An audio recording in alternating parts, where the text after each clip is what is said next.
Good night. Welcome, everyone.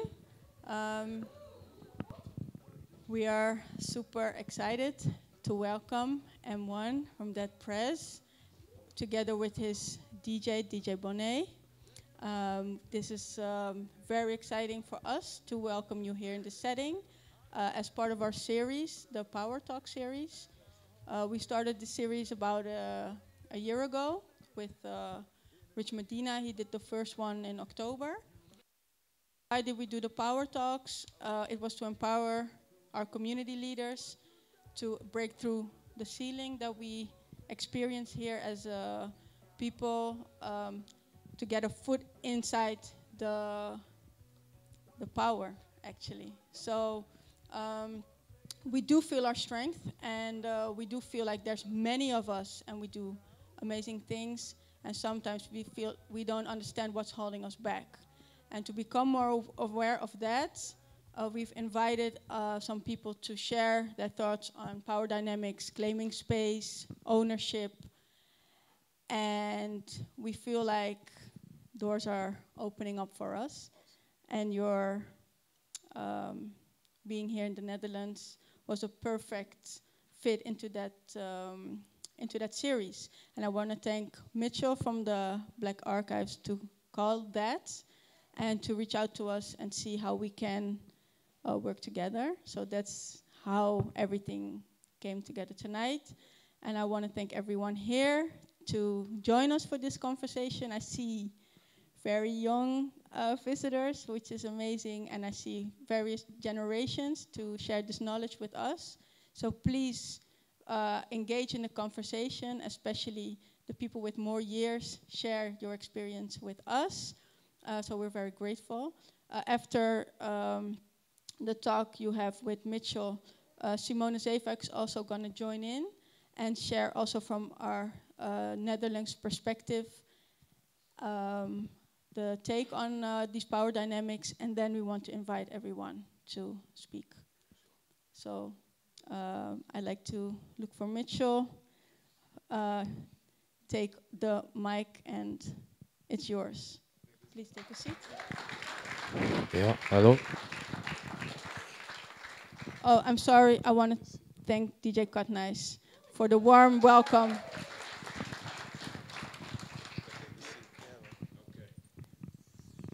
All right. Please give a warm round of applause for Aruna and the whole HipHopHuis team for making this possible. Um, it's a big honor to be here, all the way from Amsterdam here in Rotterdam. Yeah, well, it's a long journey. But we are glad to be here. And it's a big privilege to be able to have this conversation with one of my hip hop legends, half of one of my favorite hip hop groups, Dead Press, no one other than M1. Please give him a warm round of applause as well. Thank you. Thank you. Yeah. It's great to be here. So, the idea of today, Aruna kind of explained it. It's part of the series Power Talks. And I have to say, this talk, this convo was not planned a year ahead. It was kind of an opportunity that we had. And, we said, let's just grasp the opportunity to engage in a conversation and, exchange information, knowledge, and inspiration, hopefully. So I'm going to tell a little bit about the background, what we do as the Black Archives in Amsterdam. You haven't visited it yet. We almost straightly came from the airport to Rotterdam, and tomorrow we'll have another event in Amsterdam. Then we'll have a conversation about your work, your views on political issues, on these topics of ownership, claiming space within the structures of society that we live in. Then Simone will join us, and there will be enough room and space for you, the audience, to engage in the conversation as well. So if you have a question, hold on to it, maybe write it down, and then you'll definitely get the chance to ask a question or add something. So very shortly about us and why we do this. The Black Archives, has anybody been there who's in this space? Yeah, about 40%, that's good. Well, for the 60%, I'll give a very short introduction. What we basically do is that we try to collect history, black history, through books, artifacts, documents. And one of the reasons I think is perfectly explained in one of your tracks, day schools. Day schools don't teach us. Okay, a few of those. Day schools don't teach us shit. Yeah, we started with this initiative because we experienced that we don't learn a lot about, black history, black culture in schools, in our educational system, in cultural institutions. So we said, let's just start our own thing. And that kind of evolved into this archive. And with the archive, we tried to develop events, activities, exhibitions, to make it available and accessible for as many people as possible. And I always have to make a disclaimer. I've not read all of the books. So that's why I won't talk too much.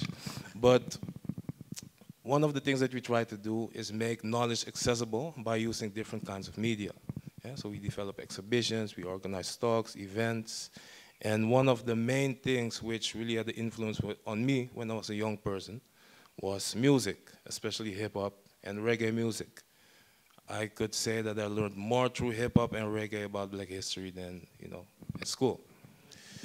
And sometimes we forget that when we look at the history of hip-hop, and I'll ask you about it as well, that it doesn't just consist of, the MCs, rap, dancing, DJing. Knowledge has been and still is one of the important elements. So we try to bring that back and, together again to share information. That's what we're going to do today. So we found a lot of interesting stories in our archive. I will not bore you with all of them today. If you want to know more, just visit us. But why we feel very privileged to have you here is because when we look at the archive, we've got archives of people who have truly lived as revolutionaries. One of them was Otto Haswald, born in Suriname, became the only black co-founder of the Communist Party. And throughout his life and the life of his wife, Hermie Haswald, they really sacrificed a lot for the cause that they believed in. And it was a story that a lot of people had never heard about. So what we try to do through this archive is make these hidden histories, these silent histories and culture accessible for people. And it's always great to have people who have lived it in our midst. So we had Angela Davis visiting us. Emery Douglas was here a few months ago. He also made this beautiful mural here at the HipHopHuis. So today we've got M1. And I'm very glad to have you here. I want to start with just asking the question of how you came into this beautiful culture of hip hop. How did you grow up, and why did you choose to use music as a weapon, as you sometimes say? First of all, Mitchell, I want to say thank you and the Black Archives for doing what you do and being who you are to be able to disseminate this information, have an open place for people to come and learn and have that happen. That actually, it was places like the Black Archives and institutions like that helped me become who I am. I was literally talking to my partner about this yesterday.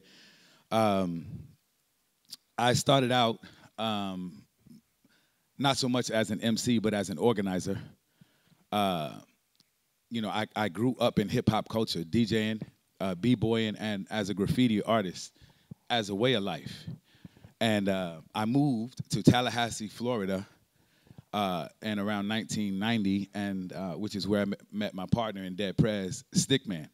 Our intention was not to form a rap group and put out records. Our intention immediately became to study the leaders in our community and follow directly in their footsteps.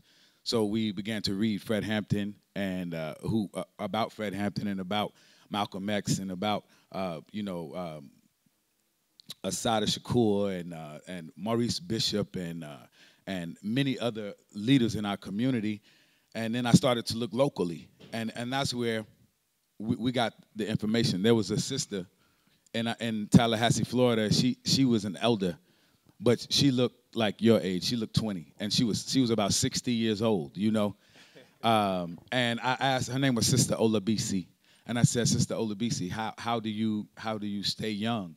And so she took me and my partner Stick into her place, because her sons used to run around Tallahassee with us, and she's the one who played for us The Last Poets. And when I heard This Is Madness by The Last Poets, we used to play the record from front to back and back to front, and this is kind of like how I learned what it means to use your words. Because like I said, my intention was never to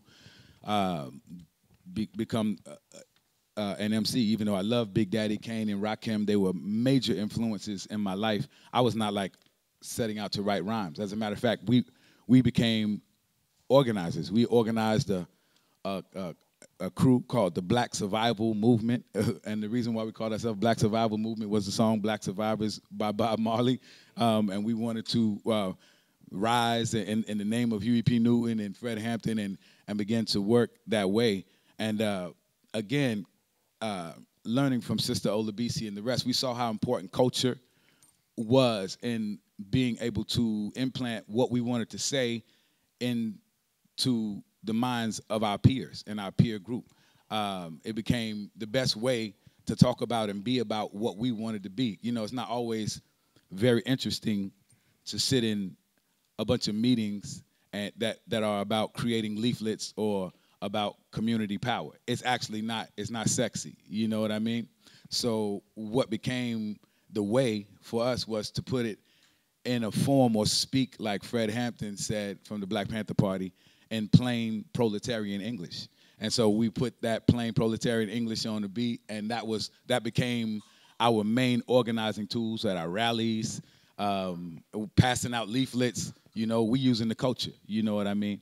And so that's kind of like how it happened for me, or at least my crew, because I can't take any credit for it.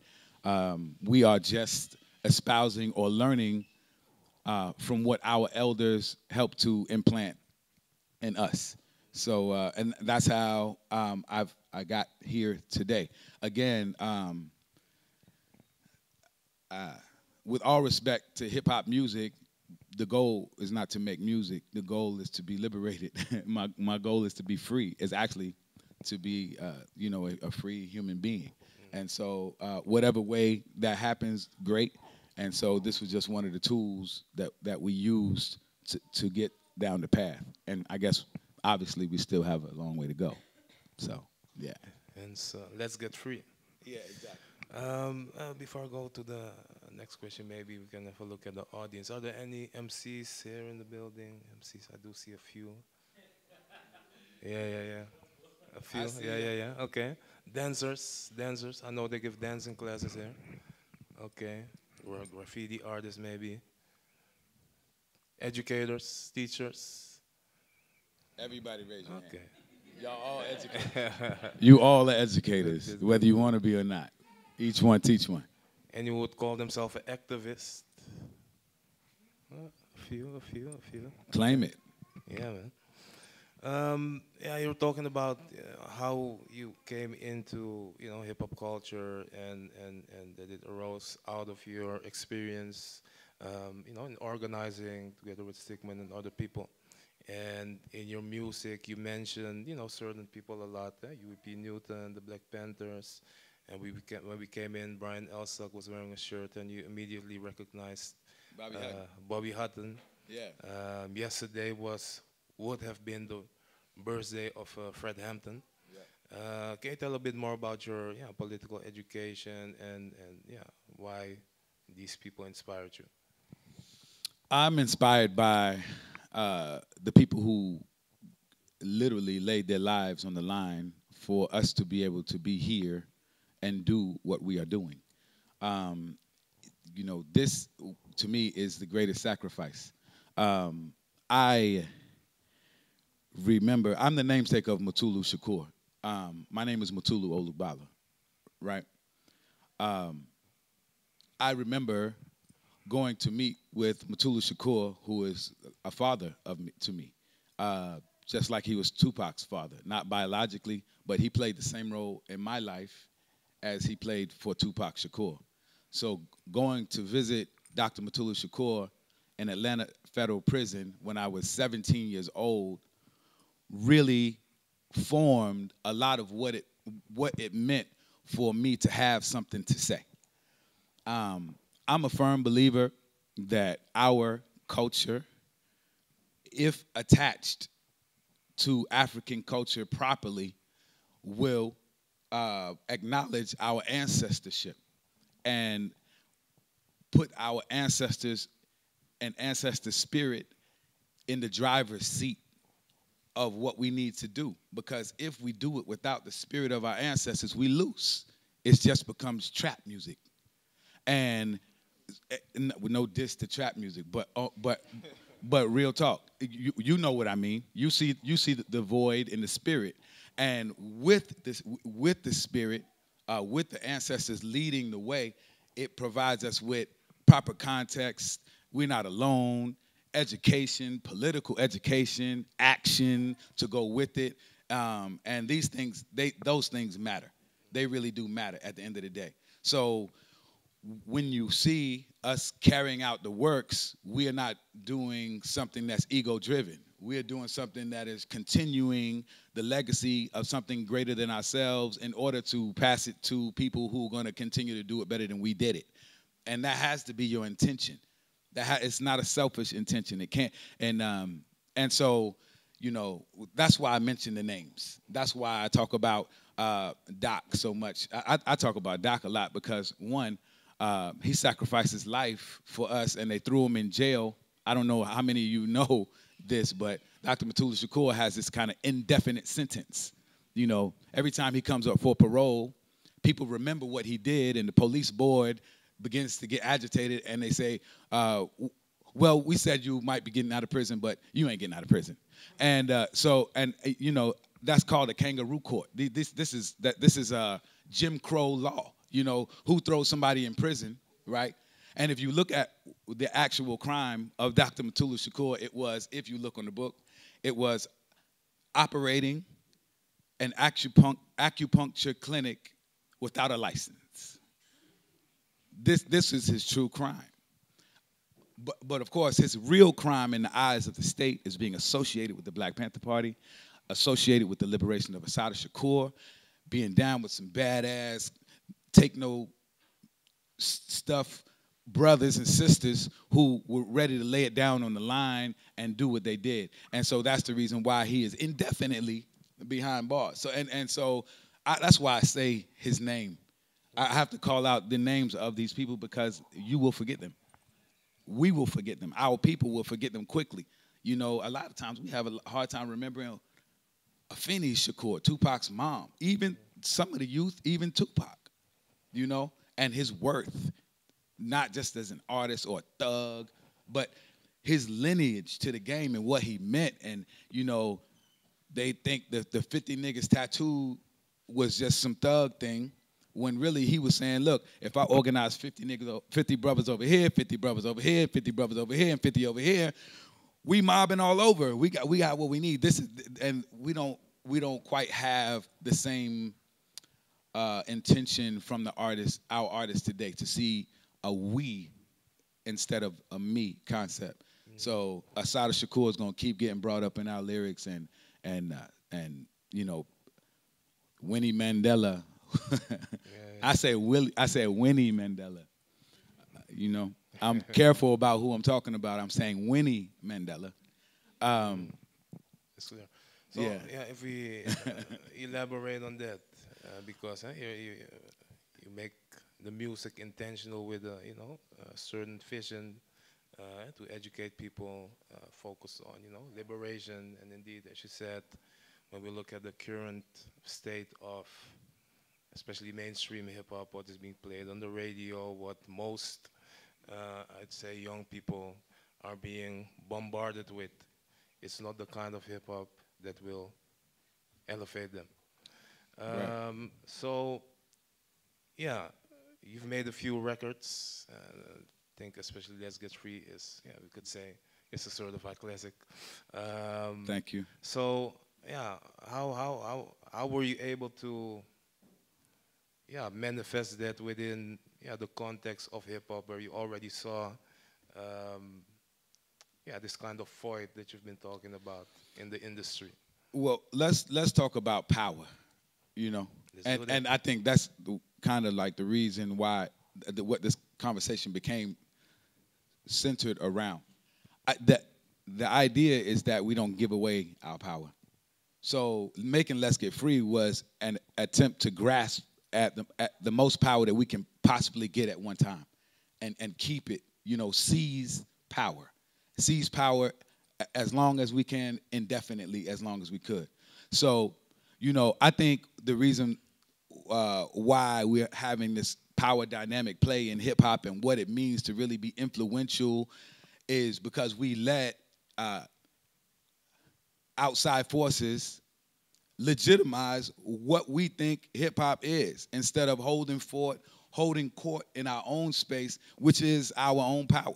We're not determining our rules, making our own regulations. We're saying, you know, we're letting people say, well, if you don't got on the logo, you ain't that person. Or if you not, you know, if you didn't, you know, it has nothing to do with the real structure of how things need to be laid out. I got taken off my point a little while ago, and this is about the power dynamic question. I think in order for there to be a voice, we need that council of elders that will anoint people with voices. That way, you don't have people out here speaking out of turn. In order to grab the microphone, you have to have the council of elders that says, this young man has put in the work, or this young woman has gone through the ranks, and so here. Now we got people who are jumping up and speaking into the microphone who have absolutely nothing here to offer that space. And I think that affects our power dynamic. That affects why it's important what we say, or not important what we say, and how we can be used as capitalist pawns to sell their things instead of push our own culture, push justice, freedom, love, happiness, equality, and the rest. We're pushing, you know, capitalism, cars, and liquor, and not anything related to uplifting our community, because that's their power dynamic, their exploitation dynamic. Our own, it would be a total different story. It would be a total different narrative. Again, we have to put the elders in the driver's seat. We got to put the ancestors in the driver's seat in order for that to happen. And I think that's the reason why the horse is in front of the cart at this time. Thank you, thank you. That's, yeah.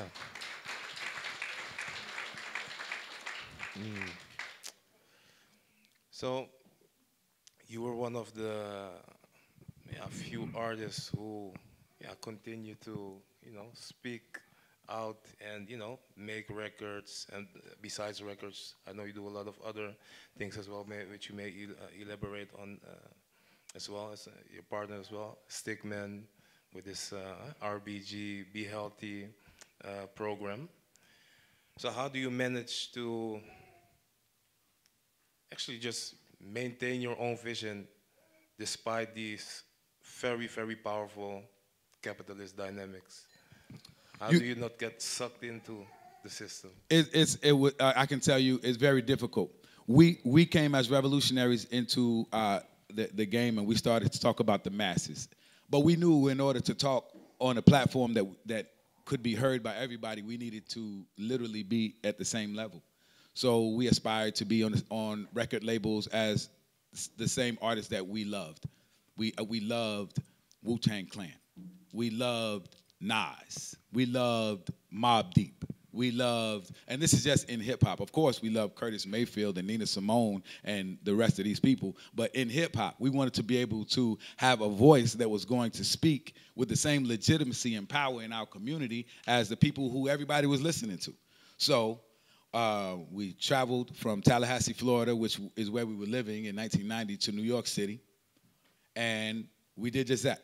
We signed on a record label with called Loud Records, which housed Wu-Tang Clan and Mobb Deep and the rest of them, because we thought, hey, this is the space that we want to occupy in order to do what we needed to do. And how do you not get sucked into the capitalist dynamic? Well, you do get sucked in. This is what we learned, is that you do get sucked in. We learned that their marketing and promotions schematic was aimed at middle class white kids, college kids, and middle America, soccer moms. Even though we were talking about liberation in our community on every song, from Police State to We Want Freedom to Be Healthy to Day Schools, we were more heard by white kids in the suburbs. We were on tour, the Lollapalooza tour and the X Games tour, which sent us everywhere but inside our community. We were completely sucked into that capitalist dynamic. Why? Because the same record label that we were on was trying to do what? Sell records. We weren't trying to sell records. We were trying to get free. So I think, again, the thing changed a lot when we decided to be independent people, when we wanted to separate ourselves from the music industry in that way, and we cut ties with Loud Records and Sony Records, who, by the way, own Let's Get Free. Dead Prez doesn't own Let's Get Free, and which is a hard one. You know, it's a hard one on me. We spent a lot of our years cultivating, doing the political action, studying, making our political education in order to learn what we know so we can say it to the right people. But then all those shots were shot in the air and all around instead of directly where they needed to go. So we knew in order to regain power, we needed to separate from the blood-sucking parasitic capitalist system. And it was hard for us to regain our foothold in order to do that, but it made us stronger. In order to do that, we had to really do rebellious acts and make albums called Turn Off the Radio, which was like completely against the grain, you know, because obviously the radio is the platform by which you hear the music. Yeah. We were like, turn off the fucking radio, you know what I'm saying? Like, and turn off the TV, you know? And, but that also enabled us to be in such a rebellious nature that we were unwanted by certain industry people, and then we were able to separate ourselves and build our own team to understand what independence really means and build a new kind of power dynamic. So it has been an amazing struggle. And along that way, like, we still learn to be human beings. A lot of people still want us to make Let's Get Free. Some people say, and I still get it right to this minute, I can go look in my DM and somebody will say, when are you gonna make Let's Get Free 2? Actually, that was on my list. Okay then. What I thought about it. But it's 20 years later, and I'm not the same person. And I can't make Let's Get Free 2 because my experiences have led me into another place. And as much as the lyrics and the music of Let's Get Free is needed, I dare say this, and I hope it doesn't rub anybody the wrong way. I don't think people really heard Let's Get Free. I think people know about Let's Get Free, but I don't think they really heard Let's Get Free. Because our actions would be different, right? Because you wouldn't have made Lil Wayne a millionaire. Okay. I'm just gonna be honest. Mm-hmm. What do you want? What do we want? Do we want lean sipping or do we want freedom? Well, that's what we asked, and that's what became serious to me. Yes. Yes. Well, you can't force someone to wake up. That's what I want to say. Okay. I appreciate that, and I know all of us might not come. But I'm trying to get the ones who gonna come to come, because we need it today, and we dying today. So if some of us don't come, too bad. And I know there's gonna be casualties. My brother, hell, could be my mom. But I gotta get free for my babies. So we break the cycle. Right, and we keep watching you because you're going, you know, in the right direction. The people that miss it, they will wake up, but maybe like in 10 years or something. Right. But they will get there, but in the meantime, they're going to listen to Lil Wayne. And you know what? I can't lie. I listen to Lil Wayne. but I there's ways to listen to it, you know? Just like there's ways to look at Bart Simpson or look at Family Guy. There's a way to do everything, right? You can look at it through your political eyes and see exactly it for what it is, or you can dumb out and be, you know, Be consumed by it. exactly, hypnotized by it. You know, there's a way to see Lil Wayne in his most political form, his realist form, instead of idealizing an icon and making an icon out of some of the things that we know are really bad behaviors for us. You know, I don't want Lil Wayne not to be free. I want him to be free, but I want him to have it as a priority. And if he can't, then too bad for him, because it's my priority. You know, too bad for you, bro. You know, and so and like I said, it's not a diss at all. Some of us want it, and some of us don't want it. Please hold the questions. I have two more, and then we'll get to Simone, and then we'll open up the discussion. But since we're talking about, you know, certain people in the industry, we've talked about a millionaire. Maybe we can talk about a billionaire. Some of you may know what I'm talking about. And I think it's a very interesting, yeah, you could say case study. We talked about it in Berlin. By the way this came about, this event, was that we met each other in Berlin at the Afrolution Pan-African Conference organized by a Black Archive in Berlin. And I enjoyed the conversation we had that much, especially when we were talking about the example of Jay-Z. And this was a few months ago, before the whole Copernic thing. It was about his comments on our rap that he did, I think, in which he said, you know, gentrify your own hood, as if that is a solution to the problem of gentrification, which is a very real problem to a lot of people I know in this space in Rotterdam, in Amsterdam as well. So yeah, we started talking about this dynamic again of capitalism and what influential and wealthy African American people or black people can do, such as Jay-Z. Yeah, fast forward to now, there's this situation with Copernic and the NFL, in which Jay-Z said, hey, you know, we should stop kneeling, let's move on. And today I read that he signed a deal in which he's going to make like songs for the NFL and kind of help them with a branding campaign. So yeah, what are your ideas about it? What's your take on that situation? Okay, let me just give a little background. I'm from Brooklyn, New York, right? I know where Marcy Projects is. I lived adjacent to Marcy Projects. You feel me? I know exactly what Jay-Z emerged from to become who he is today. As a matter of fact, some of you might know, we did a song with Jay-Z. We made music with Jay-Z because we recognized there's a kinship at that time. In 2003, or whenever we did that song we recognized that kinship, right? I think that was Hell Yeah remix. Right? The song is Hell Yeah. Which he's on there talking about, I'm RBG now. What they gonna say about us now? It's RBG, which was very interesting to see that dynamic happen. I gotta say, we have to take it back to capitalism in order to have this discussion fairly. Capitalism was built. I'm talking about the system of worldwide exploitation was built. The startup capital for capitalism was Africans. African exploitation and the exploitation of Africa, the land, which still continues today. It is the fuel for capitalism around the world. Right, it's still me and you, us, sitting here in our fly shit on.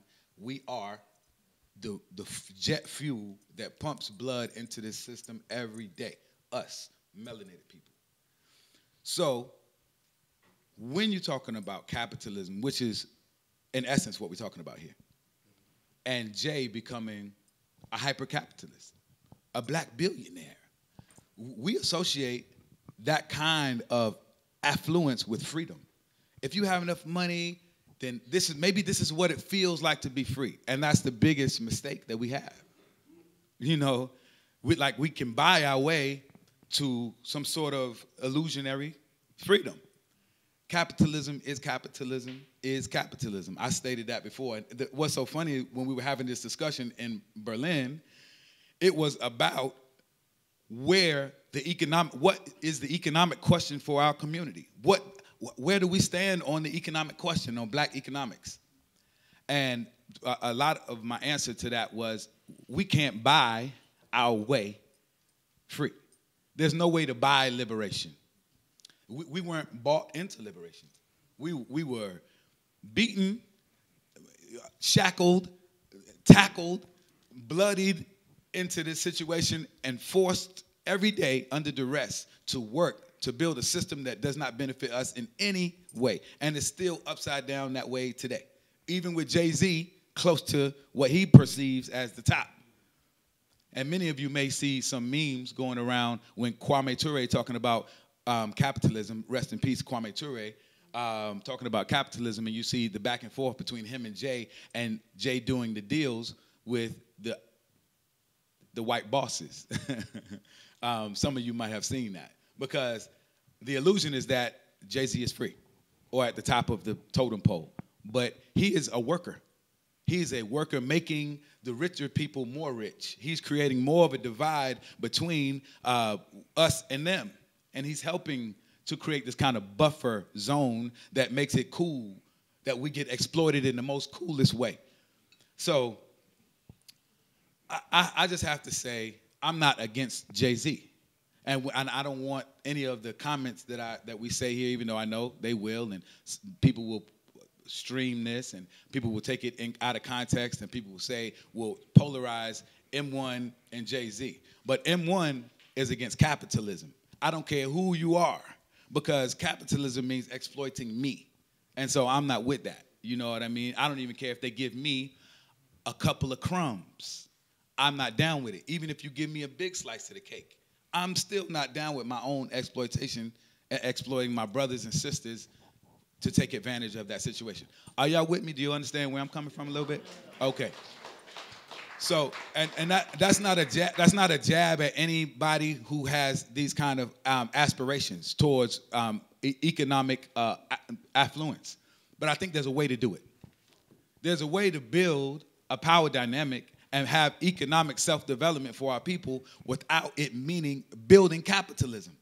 And I ain't afraid to use the socialism word.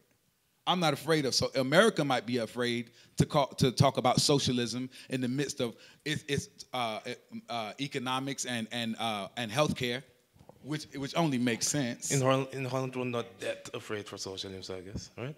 No. But I gotta say that it's clear to me that if we don't build economic power for all of us, a platform for all of us and not just some of us, at the end of the day, we're going to end up burying ourselves in our own,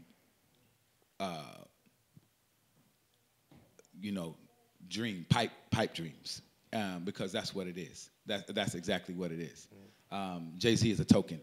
He's seen as a token to alleviate pressure. What he has done in the name of Colin Kaepernick and undermining the campaign that meant resistance for our community is atrocious. I think it's atrocious, and I think that there should be major pushback against that action happening. Jay says that this is revolutionary, that he's gonna bring some change to the NFL. The NFL is about to use that man to make what they are doing to African people, meaning banging our heads together on football fields, day after day after day, creating all kinds of physical and mental and psychological damage, all for the benefit of entertainment for them. He's going to make that cool and okay, and the problem is that's not okay. It's just not okay. And so that's where I stand on it. I think that in the end analysis, we will see it for what it is, the National Football League and the basketball players. We see them, even though they are millionaires, they are powerless. They are powerless pawns who dare not say or do anything to lose their position on their team. And to me, your hands are shackled and you are just as much a slave as any of the rest of us. So, you know, that is my position on it. And again, it's not against Jay-Z. I am anti-capitalist. And that's the way I'll stand. Yeah, that's a very clear position. Hold your question. The last time that we talked in Berlin, you also made a very interesting comment, and I'm sorry I forgot the exact words, but it was about how to, still be able to, grow and develop and, create a strong economic position, because we are living in a capitalist society and world. Yes. So, yeah, I think you called it something like dual power. Dual power. Can you elaborate on that? You know, dual power. Okay.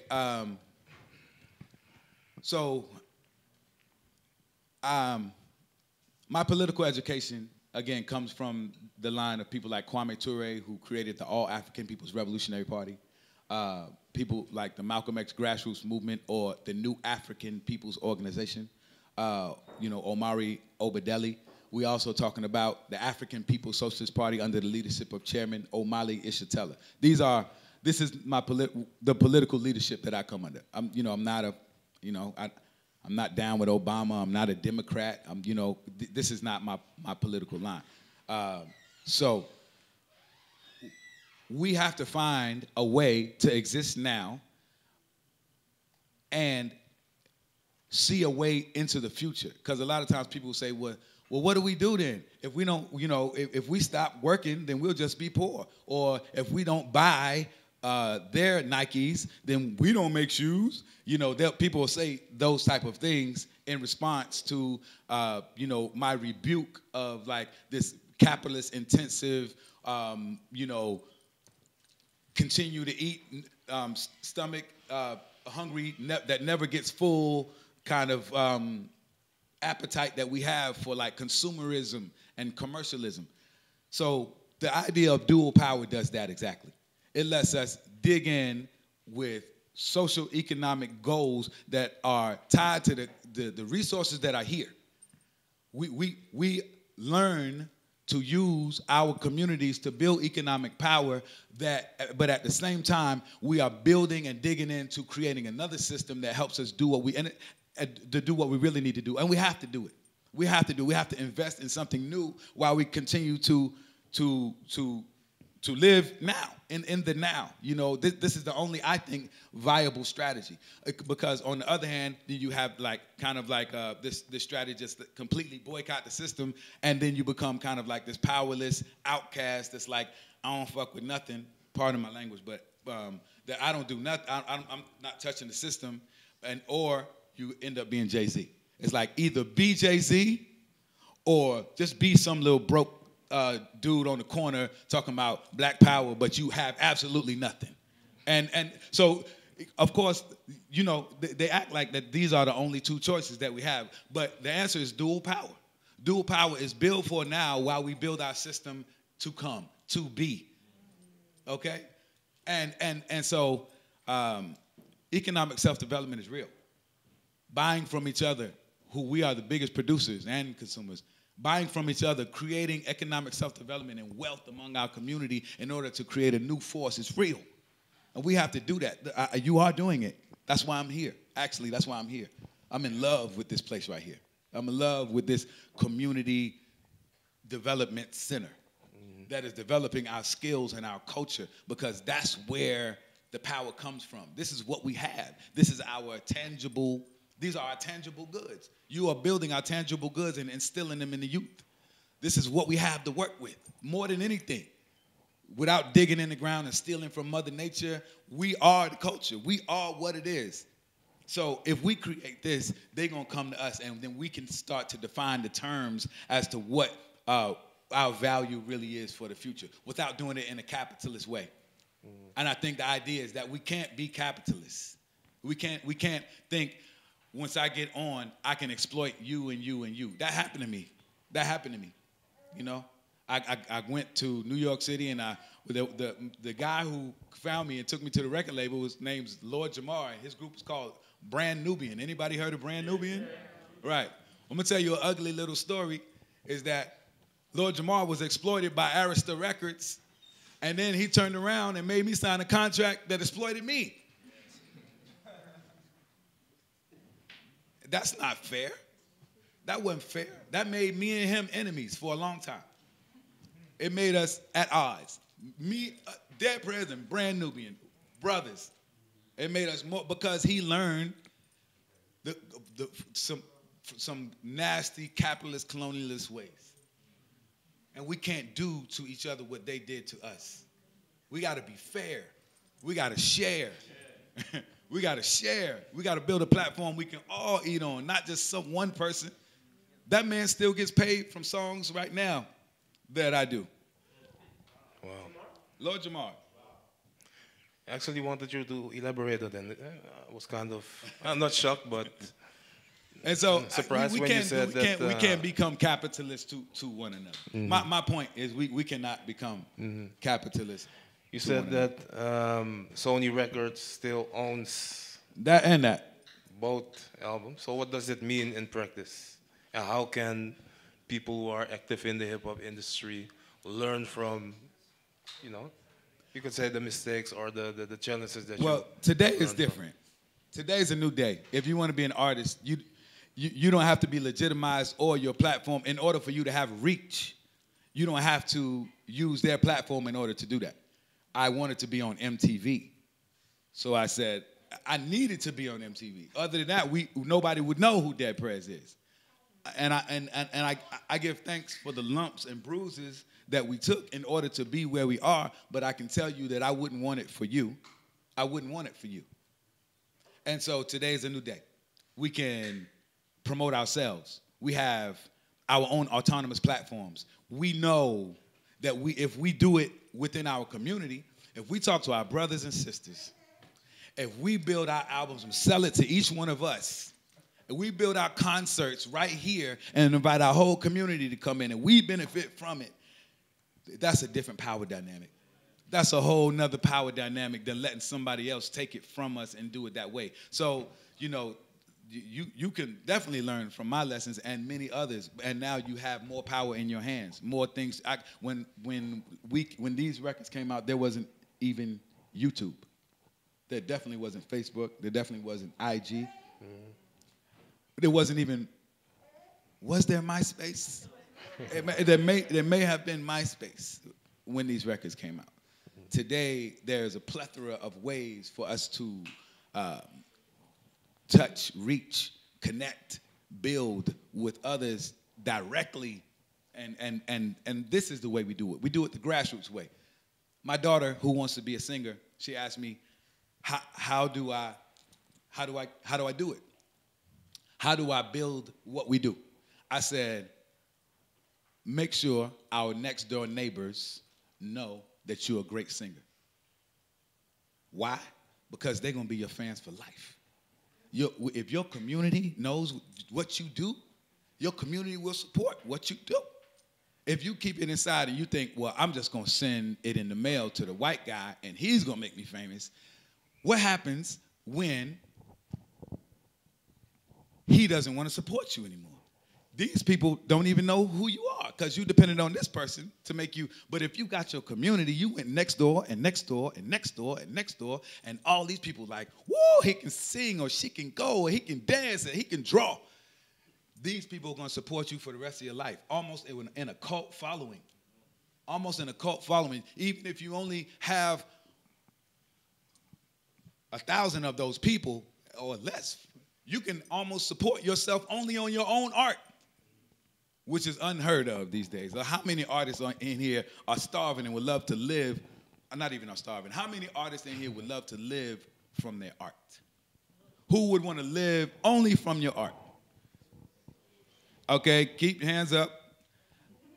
Now, how many artists do live from their own art? See? That's a hard one. And we can do it. We can do it for each other, by each other, with each other. We're just not taught to do it that way. That's our power dynamic. That's how we make it happen. They don't tell us that. So what concrete tips could you give to these artists who may still struggle, who do have that vision, that dream to be able to live off their art, of their creativity, besides building the platform, besides, you know, making their talent known to their community? What other tips could you share with them? I think we need basic business discussions, you know, like basic business setups. Like, you know, a lot of times we don't know the power we have in our own hands, how to build, you know, with people around us. We are our own liberators. We think we got to go all the way across the globe to find a public relations person, when reality, it's your sister. It's really your sister, the one who has, who knows how to get a whole bunch of followers on Instagram, who knows how to work that wheel on YouTube and create a YouTube page and get other pages to follow that page so you monetize your page. That's a real thing. You know what I'm saying? It ain't just views. Like, you can monetize your page. You can make money from your work. And I think, you know, instead of looking at the people around us and not seeing the potential in us, we need to start seeing how we can employ each other, use each other. And bottom line, I would also say get your skill up. If we get our skill up, a lot of times we don't have to worry about, you know, not being adequate enough. You know what I mean? And I'm gonna say that, like, hopefully the right way. Like, you know, like, learn to articulate clearly an idea. Learn song structure. Learn to build a real album. Make a journey for people to see. Don't just put out half-assed piece of art and say, "Oh, you ain't support my art." You didn't put skill into the art.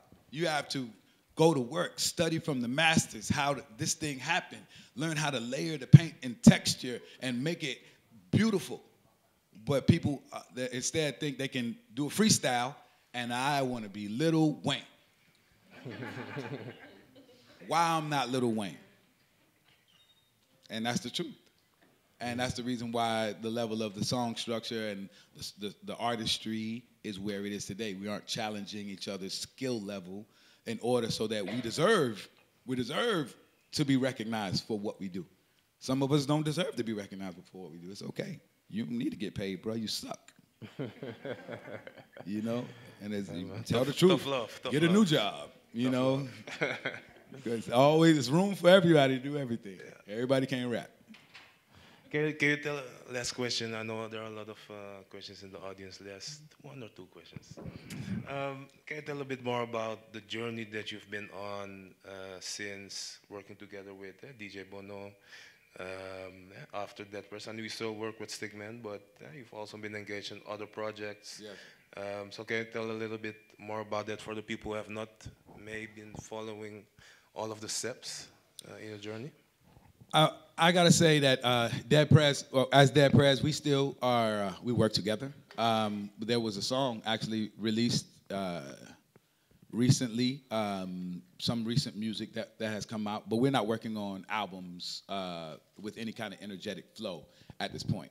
A lot of times, mainly because I would say because I'm kind of not into it. You know, and the reason why I would say I'm not there is because I don't think that our audience, or at least for me, a long time, I didn't think our audience was ready to receive what we had to say. So inside the United States, what I saw was like this kind of like, you go to a hip hop show and you see people just kind of sitting there looking at you crazy and not moving and no energy. This hurt me for a long time. So I needed to get out of that notion. This guy, DJ Bono, called me and Stickman to work on an album called Intergalactic Arena. I didn't know who Bono was. he suggested we do a song. When I dug into who he was, I found out that he was a revolutionary who lived in Italy. Me and Stick made a song called Let's Get Organized, and he put it on his album Intergalactic Arena, which also contained a bunch of progressive artists from around the world, some Palestinian rappers, and the rest. And then he invited us to Italy to the release party. This isn't the first time I met Bono, but this is the first time we worked together. When I arrived in Italy, the place that we performed at the release party was a social center, a new concept to me. I'm talking about anti-fascist organization where these people had taken over the building, completely liberated the building and every supply in the building, organized a concert off of materials that they had completely liberated, a place that was completely police-free and the police could not come in the zone, a place where they had schools and boxing gyms and places to teach language to people who had just come to, Africans who had just come to Italy and who needed a way to formalize their way to be inside Italy. It was a completely a liberated zone, completely a liberated zone. So when we performed in this liberated zone, I was like, wow. And I went around and he showed me all of this stuff that's in this social center in Italy. And I was like, wow, I really don't know if there's one of these in the United States. I had to think for myself because I had been going around in the U.S. for a long time, but I just couldn't see if there was a place in anywhere I'd ever been where we had completely liberated everything and we're doing it for ourselves. I couldn't come up with one. So I studied Bono. I studied what was happening. After that song, I went back to his studio and we started to dibble and dabble in the studio, but it was more about making a connection with what we understand about each other. I saw him playing electronic music, drum and bass music for the masses, people moving in these liberated centers. I said, wow, I want my people to move like that, top music. I want when we play, people to be going crazy too. I want the energy. We need the energy. I needed the energy that wasn't there for a long time for me in hip hop. So this became the beginning of our working together. Matter of fact, I started saying, you know what, Bono? Let me watch you play for these thousands of people again. Oh, let me make a song over those kind of beats. And then I can rap my revolutionary stuff over that, and I can see people doing what needed to be done. And it became a new energy for me that I needed as a creative. Everybody doesn't need that, and maybe it was odd for some people who know me from hardcore hip-hop to see me rhyming over something that sounded like electronic music. But I said I needed it for my soul to talk to people who were able to respond to it and who had sense.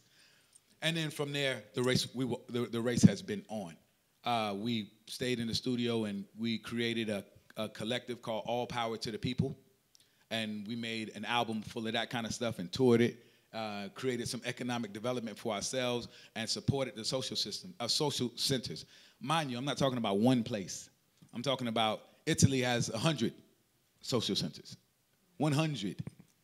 And there's not one inside the United States. There's not one. There's not one. Not one place I can go that's completely liberated. You know what I'm saying? We paying rent to the man and can't hardly do what we want to do because the police going to come and kick in the door and say, you can't say that. And that's real talk inside the United States. So that's how me and Bono began a friendship and began to work. And I began to support the social centers and learn from these processes. And, you know, there began to be a comradeship. Some camaraderie that has been made across a lot of lines, and I learned a lot about what I perceive is the future for the Black liberation movement inside the United States. Hell, we need social centers. We need places that are liberated that we can go in and do what we need to do without impunity, without having the eye of the man on us. And so that has been my learning process. Me and Bono have gone around the world. We've, you know, we're now just coming back from doing a small tour in Switzerland, only in progressive left circles. Last night we played for probably about 2,000 people, and that's the reason why I don't have a voice right now. Hopefully I'll get it back by tomorrow and we can rock out. But not hopefully, you'll definitely be back.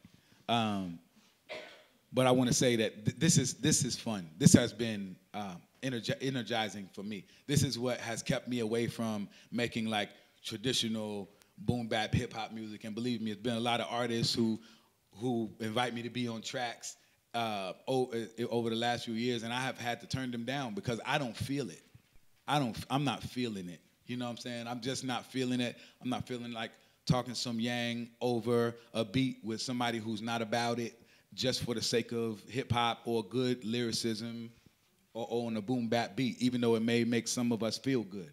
It wasn't filling me with anything. And so that's how I began to work with Bono. Bono, stand up. That's Bono. Yeah, man. Big up Bono. He's a producer, an MC. He's a producer, a musician of many instruments. He's a technician, obviously a DJ, and an organizer, a badass organizer. I mean, you know, almost all the work he does is centered in the social. I almost never have played in a club with him. I don't think we may have played in like one regular club ever, and even more than that, he's an amazing father and a husband, and so he's a good guy, amazing guy, and so that's why I do it. All right, then my last question, then we'll invite Simon. Oh, by the way, we have these 2 albums. You can buy them, or you brought a few copies? We got a couple of copies. All right, that's good, that's good. We got a couple of copies. Good. Yeah, so that's your evolution on the, you know, creative and musical side of things. But besides that, as you already said, you've also evolved as a person. You know, the record that you made about 20 years ago, Let's Get Free, you wouldn't be able to make it, you know, with the same energy today because you evolved as a person. The same can be said about Stickman, who's also doing a lot of amazing stuff. So, okay, tell a bit more about, you know, how you evolved, and especially when we talk about power dynamics, it can be quite, you know, tiring, exhausting, having to deal with a lot of issues, a lot of bullshit, online, offline. When we were upstairs, I heard a few people talking about some, you know, problems and challenges that they face with the established, often white institutions. So how do you maintain your energy, your stamina, you know, in the context that we have to operate in? Staying in my purpose. Staying in purpose. Purpose is important. You know, if I thought my purpose was to rap, then I would probably be done. My purpose and your purpose is bigger than that. And that's why, like, I gotta say, the same thing happened for Stickman that happened to me with Bono. And he became tired of the same old kind of political jargon and talking about socialism and capitalism. And one thing that I saw him begin to focus on was self. Because if he's not healthy, he can't be present to do what he needs to do. And so that's how I think the health question and wellness became part of Stickman, my partner's life. That's why RBG Fit Club was born. RBG Fit Club is a community of people who serve ourselves in wellness so that we can be frontliners when the time comes. Because we can't be no revolutionaries if we sick. We can't go forward if we can't make it to the front line. So I really respect Stick for creating RBG Fit Club. It comes directly out of songs like Be Healthy and 50 in the Clip and a song called Fucked Up, which is about drinking too much. It's on RBG. And so many other songs that we've made that are around health and wellness inside of our community. And he completely took that lane and ran with it to the point that he is now creating albums that are totally dedicated to health and wellness, completely dedicated to health and wellness. And I think finding his purpose has helped him be able to be who he is today and rap about what he wants and needs to rap about. Shit, for a second there, I was like, damn, Stick, are you gonna rap about running on every damn song? You know? And you know what? If that is what turns him on, more power to him. Because I can tell you for sure I ran out of gas. If he needs that in order to keep the fuel in his tank, then good. Let me tell you what has happened for me in my purpose. Not only did I become a father, I'm a father 5 times of all girls. Right. Right. So I guess the creator was like, purpose, purpose, purpose, purpose, purpose. And so I finally got it. And so for me, raising these queens has become the light to the future, seeing a future in a world where it is predicted that, and this might sound grim, but definitely one of my daughters will be raped. This is the reality we live in. They say it's 1 out of 5. I have 5. So am I to accept that? I don't. So this has totally shifted my dynamic of what it means to have a purpose and how to move. I married a woman a few years ago named Narissa, who also helped me to align this purpose. And we started to create wellness products for women. Feminine health and wellness products. It became the birth of what I know to be the protection of the womb. And I want to tell you the major power play in the world today when it comes down to food and economics. The major play in the world is population control. This is the feed. So when they're trying to cut down on us, guess what they're doing? They're feeding us all this bad food. They're making our wombs unable to produce. They see themselves as being deficient, so they need to find a way to level the playing field. And it all starts with these black women who are mother of civilization. And so for me, it became protecting the womb. Protecting the womb became my number one job. How do we defend against something? I mean, do you know the insidious stuff they do to our sisters? I mean, everything as simple as a tampon is toxic. As simple as a tampon. You can't even, I don't have to explain to you what that means, the soap that they prescribe for women's feminine health care is killing women. So with my wife, we began to develop these line of feminine health care and wellness products, and even a exercise pelvic floor exercise routine called yoni popping, which is about not just having fun and doing and strengthening the yoni and the womb, but creating a community to talk about these issues that will help us be able to be better protectors of the womb. To put the brothers on notice that we got a job to do. Put brothers on notice that say, look, and let's get it right. It's women's time to lead. It's been women's time to lead. When I look up here and I came in here and I saw this program and I saw all the women leadership, I knew it was the right place. And there's the only women team today at HipHopHuis out here, so, so shout out to them. So let me just clap to these women. Y'all make some noise for the women.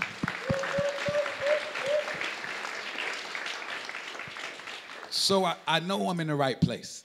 My leaders, the people who gave me my chief political education were all women, 100%. I mean, I talked about Dr. Matul Shakur and Omali Shatella, but I'm talking about my day-to-day political education, my frontline work. It was Gaida Cambone and Shakura Jamila, and these women were their political education cut sharp as a knife. They didn't mince words. Their tongues were clear about what it meant to be a man, and which is the reason why I can walk upright to this day, is because of women. So that's what I owe, and that's my job, is to support this leadership of women, to support the next generation of that leadership coming forward and be who I need to be and stand in order to protect and do what I need to do. And so that has been a wonderful pivot in my life, and it has helped me see purpose in a new way and move forward. And so, I just got to say that, We got to be real people. You can't just act like hip hop. You know, hip hop and music is great. You know, but it is part and parcel to our whole life. It is not everything in our life. I made the song is bigger than hip hop. It is bigger than hip hop. You know, it really is bigger than hip hop. You know, so that's what I found. So I just wanted to share that. Thank you.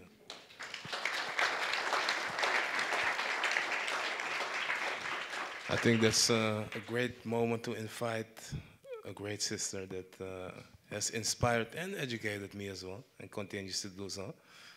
And her name is Simone Zeevack. Some of you may know her as a social critic, activist, thinker, writer, active at decolonizing the museum and a lot of other places such as the Belma Park Theater. And what we want to do now in this second part of today is connected to, you know, the local context of the Netherlands, Amsterdam, Rotterdam, and continue the convo. So Simone, do you already have some? You don't want to have questions from, because I know people are at the edge of their seat. What a feel. Maybe you can do one first, and then we'll open it up, and you know. What I think was very important, what you pointed out, is the liberated spaces. And we saw a T-shirt with somebody says, "Refugees welcome," and you have on the anti-fascist shirt. And I wonder, because that's happening in the Netherlands as well, we have liberated spaces like that here. And I wonder what our struggles would look like if we had a stronger soundtrack. So of course we have a lot of MCs, especially, I think Rotterdam for me for a long time, I used to be a writer who wrote about hip hop for State Magazine. And whenever I wanted to interview people about political situations, I came to Rotterdam to interview, let me not point at him because he's sitting to my right here, somebody like Gary Mendes or somebody like Addison Concrete, the Black Starliner, all these people. I came here for them to speak on it. And we had at that time a platform where people could elaborate on it. And as far as I know, we no longer have those platforms that are so mainstream and that continue to produce political content. But I wonder what our reality would look like if we would do something more with the liberated spaces that we have, where people are living because they don't have the papers we were basically born with, or were granted at a later time. So what does it mean to live in such a space that is not controlled by the state, that is controlled by us? What would have happened if an MC like you, maybe like Vinne, like somebody else, continued to bring our attention to that? Because especially in the Netherlands, which is like the home of, I don't know, plantation politics. Let me Esther Sawit calls it plantation politics. We grew up with that notion that whiteness and Dutchness, that's the thing that will liberate you. And for our liberation, we learn at the schools that we are dependent on them. So we go to a museum and we read phrases like, your country was liberated. And they leave out the fact that, you know, for example, I'm from Suriname. So they leave out the fact that maroon people who resisted what happened on the plantation, they fought for that freedom. There was not a single moment in history where the white man woke up with a sense of humanity. Never. That humanity was fought for. And we are fighting like that as well today. But how do we amplify what we're fighting for? And that's what I would like to discuss later. I just want to add on to that piece, because I lived, where's sister? I lived in Chicago for about 5 years, right? And in Chicago, I lived at the house of Akua and Jerry, who was formerly known as Deborah Johnson. She's the wife of Fred Hampton Sr., who was the deputy chairman of the Black Panther Party. When I moved to Chicago, Illinois, I moved in Fred Hampton's house.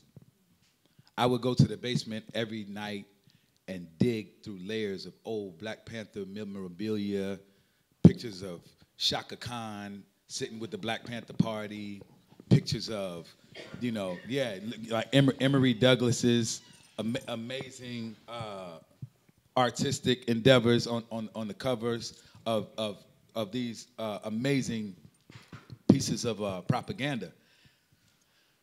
And what I discovered was that we did create these liberated spaces. That there was a free breakfast for children's program.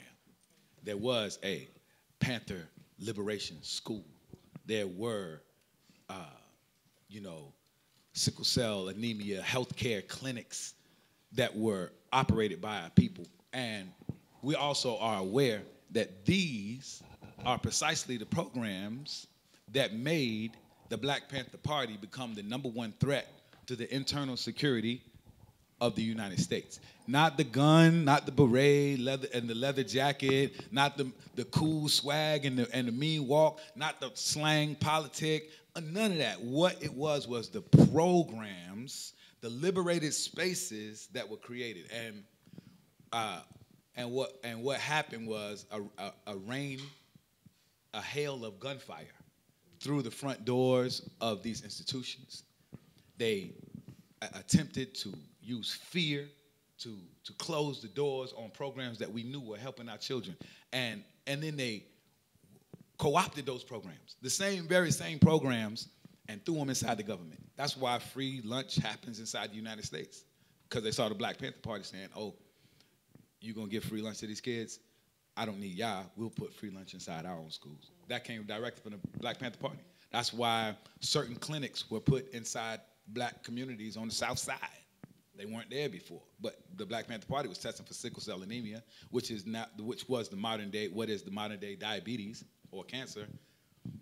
And so what I would say in hindsight, what I think I've learned from that is that not only do we have to recreate those spaces, but we have to protect them. You have to protect this. You have to protect this. Don't let anybody come in here, pierce this, co-opt it, make it something that it's not.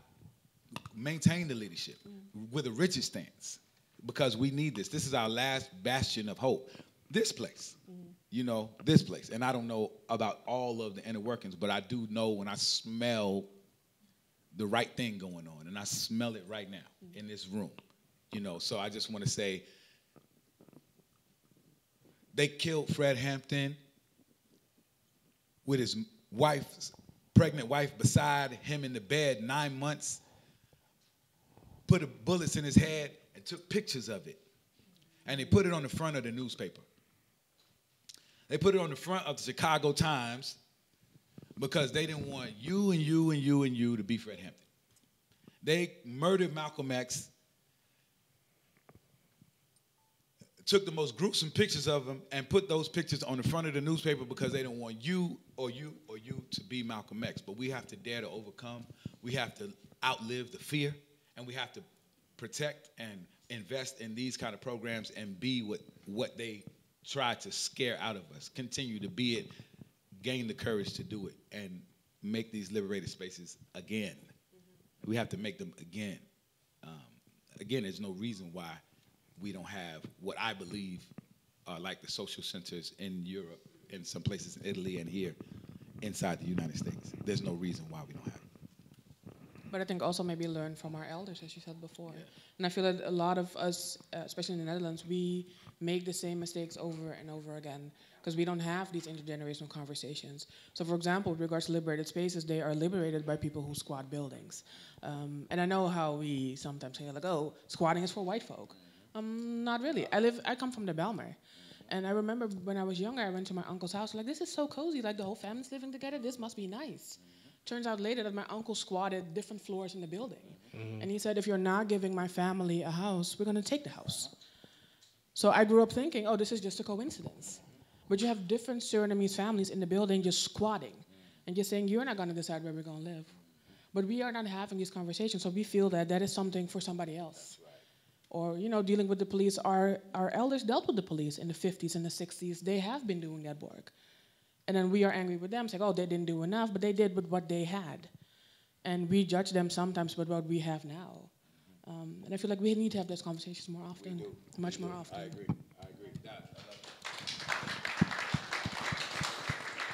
Yeah, maybe to add on that, when we look at the archive that we've been able to develop, it's really, literally built on the work that our elders have done. When you look at all these books right here, the example that you gave of, people who squatted buildings in the Bijlmer, similar things happened here in Rotterdam. But the only reason that we know was because we stumbled upon this archive, which was not looking like this when we came there. Just a bunch of boxes with old newspapers. And all of a sudden we found out that, there has been a long tradition of struggle, also revolutionary struggle, right here in Holland. But most people probably know more about Martin Luther King, Malcolm X, and the Black Panther Party in the US than they know about what has happened right here in Amsterdam, in Rotterdam, and the Netherlands. So, yeah, that's why it's important to, besides having these intergenerational conversations, it's important to have archives and find ways to, engage with people to make it come alive again.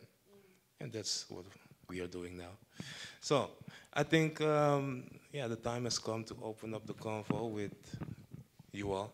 And I know there have been a few people who have been, dying to add something or ask a question. I just want to say before the first question comes, I just want to say thank you for the Black Archive. Because to me, this is akin to a seed bank.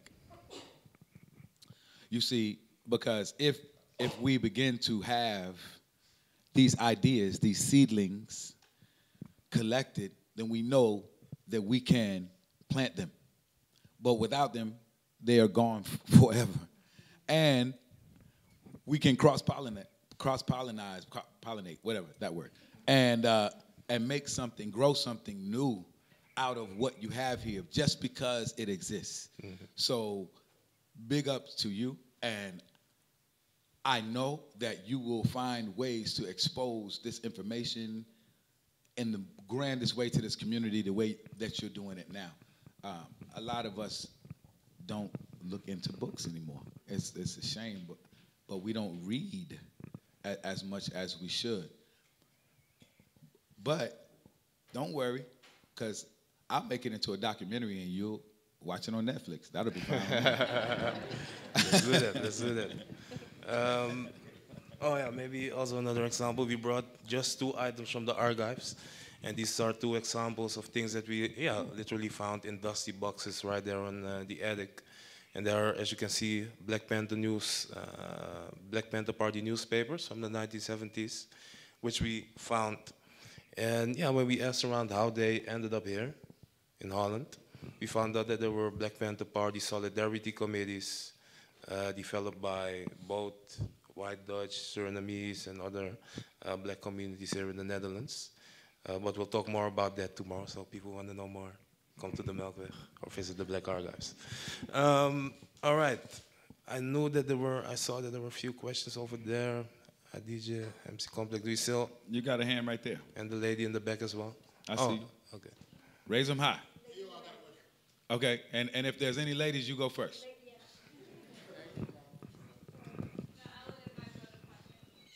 Okay. Okay.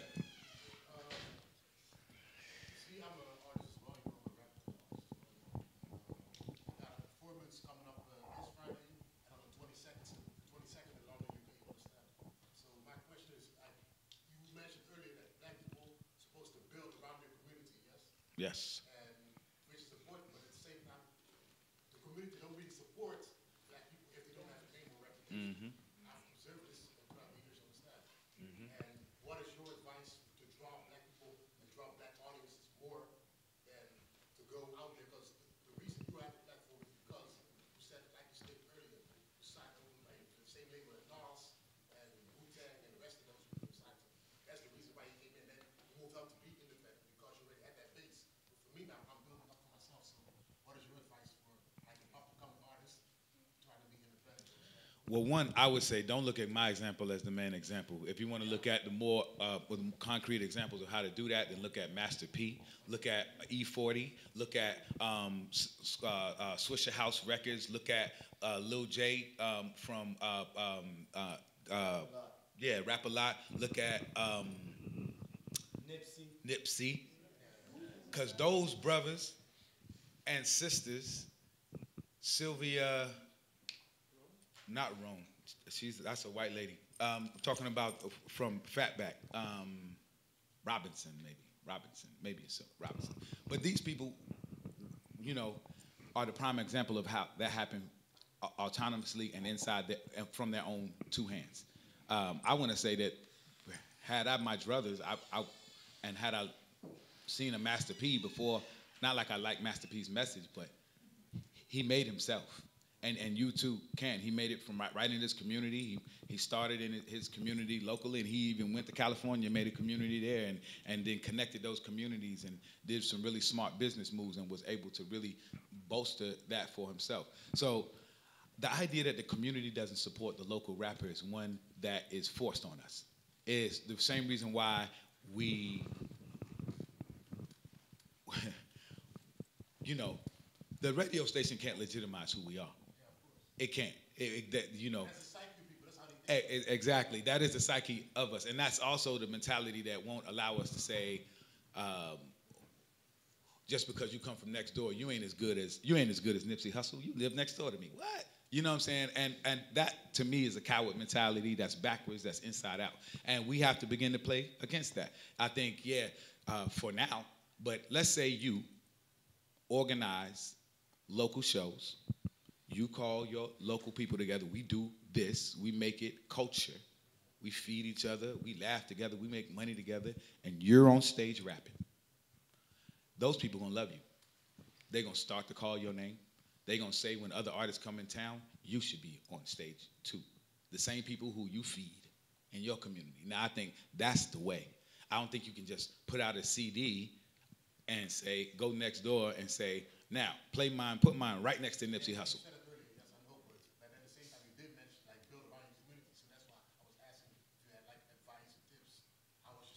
Yeah, okay, this will be my main example. That, like, you know, we should be the ones at our block parties performing at the block party. We shouldn't be going to the block parties like it's like, oh man, see, why I ain't on the stage? No, you build the stage. This is ours. This culture's ours. This is our shit. Lady in the back.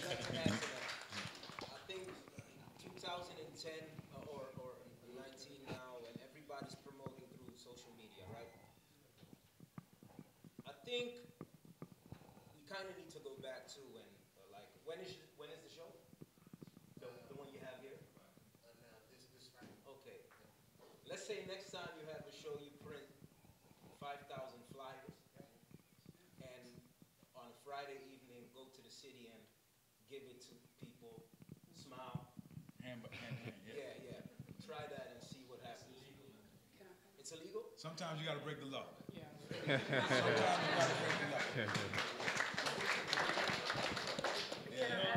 Back to basic. For 20 years, the longest running platform for artists, you know what I'm saying?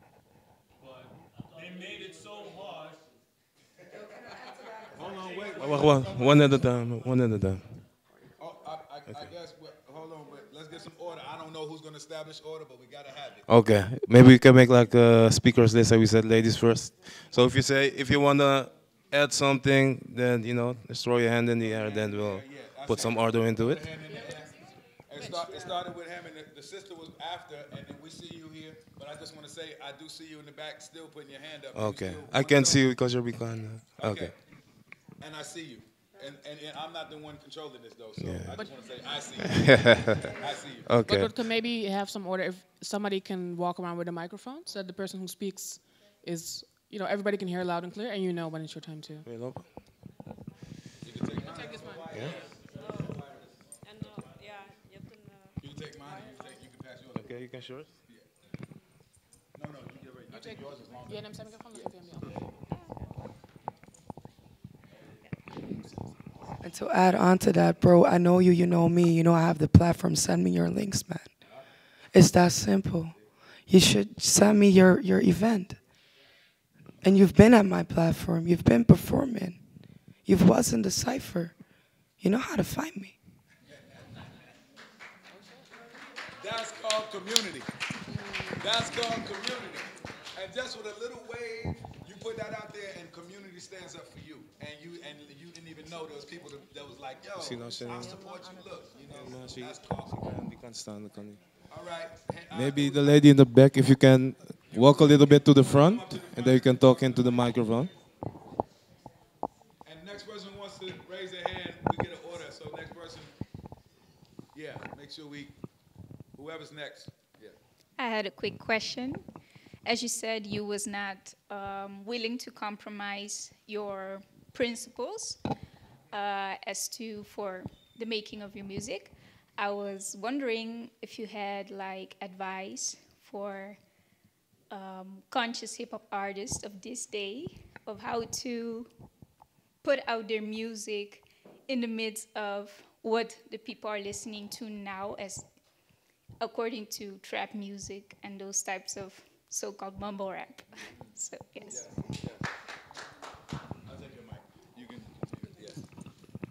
I don't have to be the only one to speak to this because I think a lot of us are listening to this happen. We're watching this slow car crash happen. There's a way. We are creative. We are creative beings. I have nothing against the style of music that's called trap music. As a matter of fact, back in the days, it was just called bass music. They played it in Florida for a long time before it was called trap music. I have nothing the matter with 808 drums and kicks and snares in the way that they are organized over so-called trap music. But I'm not fed by it. You're right. The energy is not there.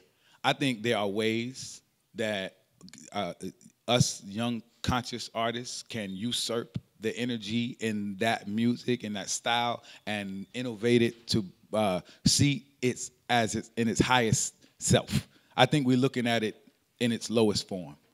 I think we're looking at something that's uninformed, something that's drugged out, something that's lethargic.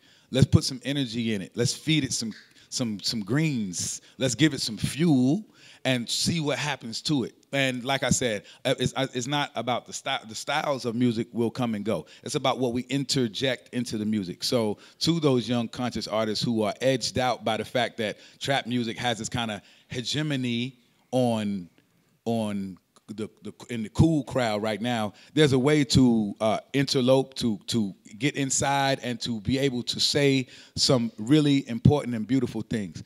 And there's also just ignoring. Well, I don't think we have to pay attention to what we don't like. Why do we pay attention to what we don't like? Why don't we just listen to Rhapsody? Or why don't we listen to, why can't we listen to Jadena? You know what I'm saying? Like, why do we have to listen to Lil Yachty, who actually is a friend of mine. Lil Yachty, I don't know if many of you know, when he was like 3 and 4 years old, he was in Dead Prez's studio. His dad is my friend. He grew up under me. But nonetheless, I don't have criticism for him. Make your money, Lil Yachty, but I don't have to listen to it. I can look the other way. Why do we have to give it any energy at all? We can look at the ones that are great and continue to go, because there's hundreds and hundreds of conscious artists doing fantastic work. So I would say place our energy there, and it's not about what we're against. I think it should be about what we're for. Let's be about what we're for, not what we're against. Yeah.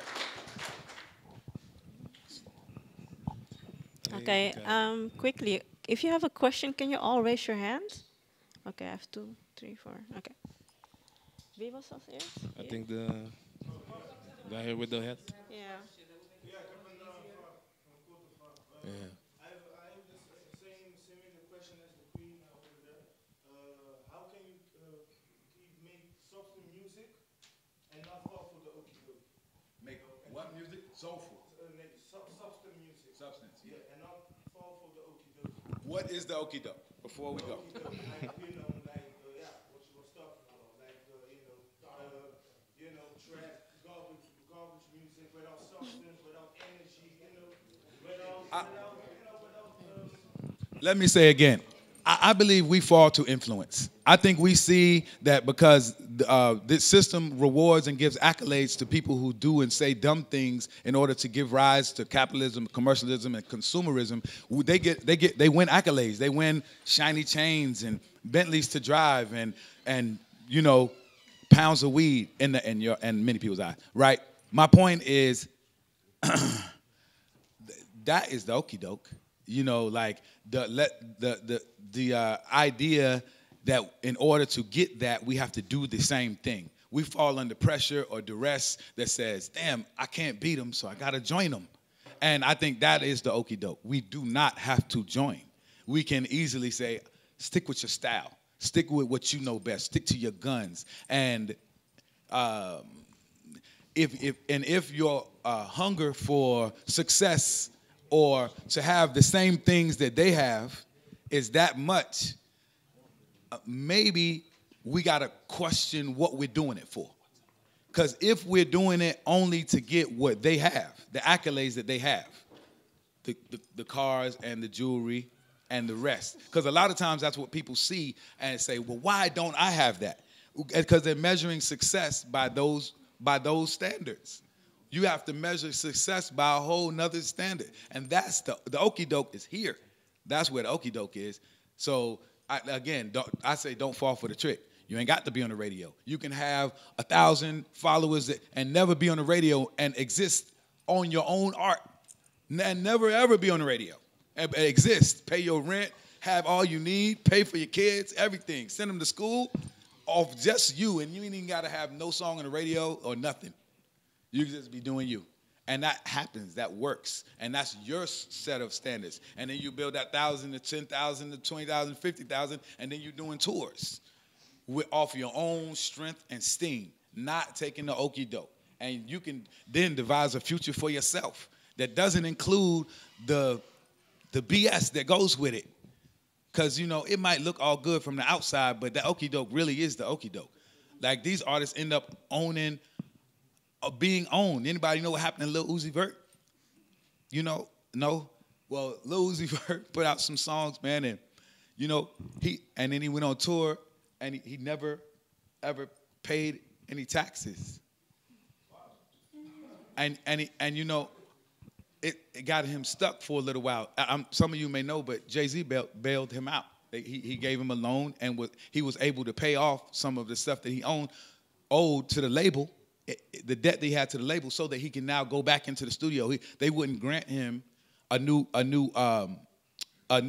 advance or open a new budget for him to go back into the studio because he had racked up such a huge bill that he wasn't paying back because he was living like their dream. Because he was driving a Bentley, he had the chain, and he was like, fuck tomorrow. And so it ain't all that glitters is not gold.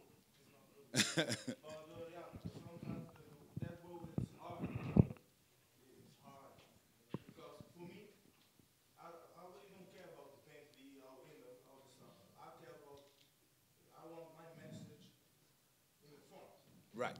But like the brother said earlier, it's like sometimes, you know, people be like, you know, you're not famous, you know, so I don't walk with you. You're not that. You understand? So.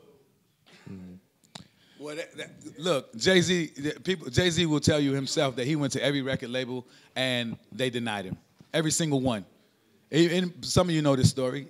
He went to every single record label, including Def Jam and everyone in New York City, and they told him, no, we don't need no Jay-Z's.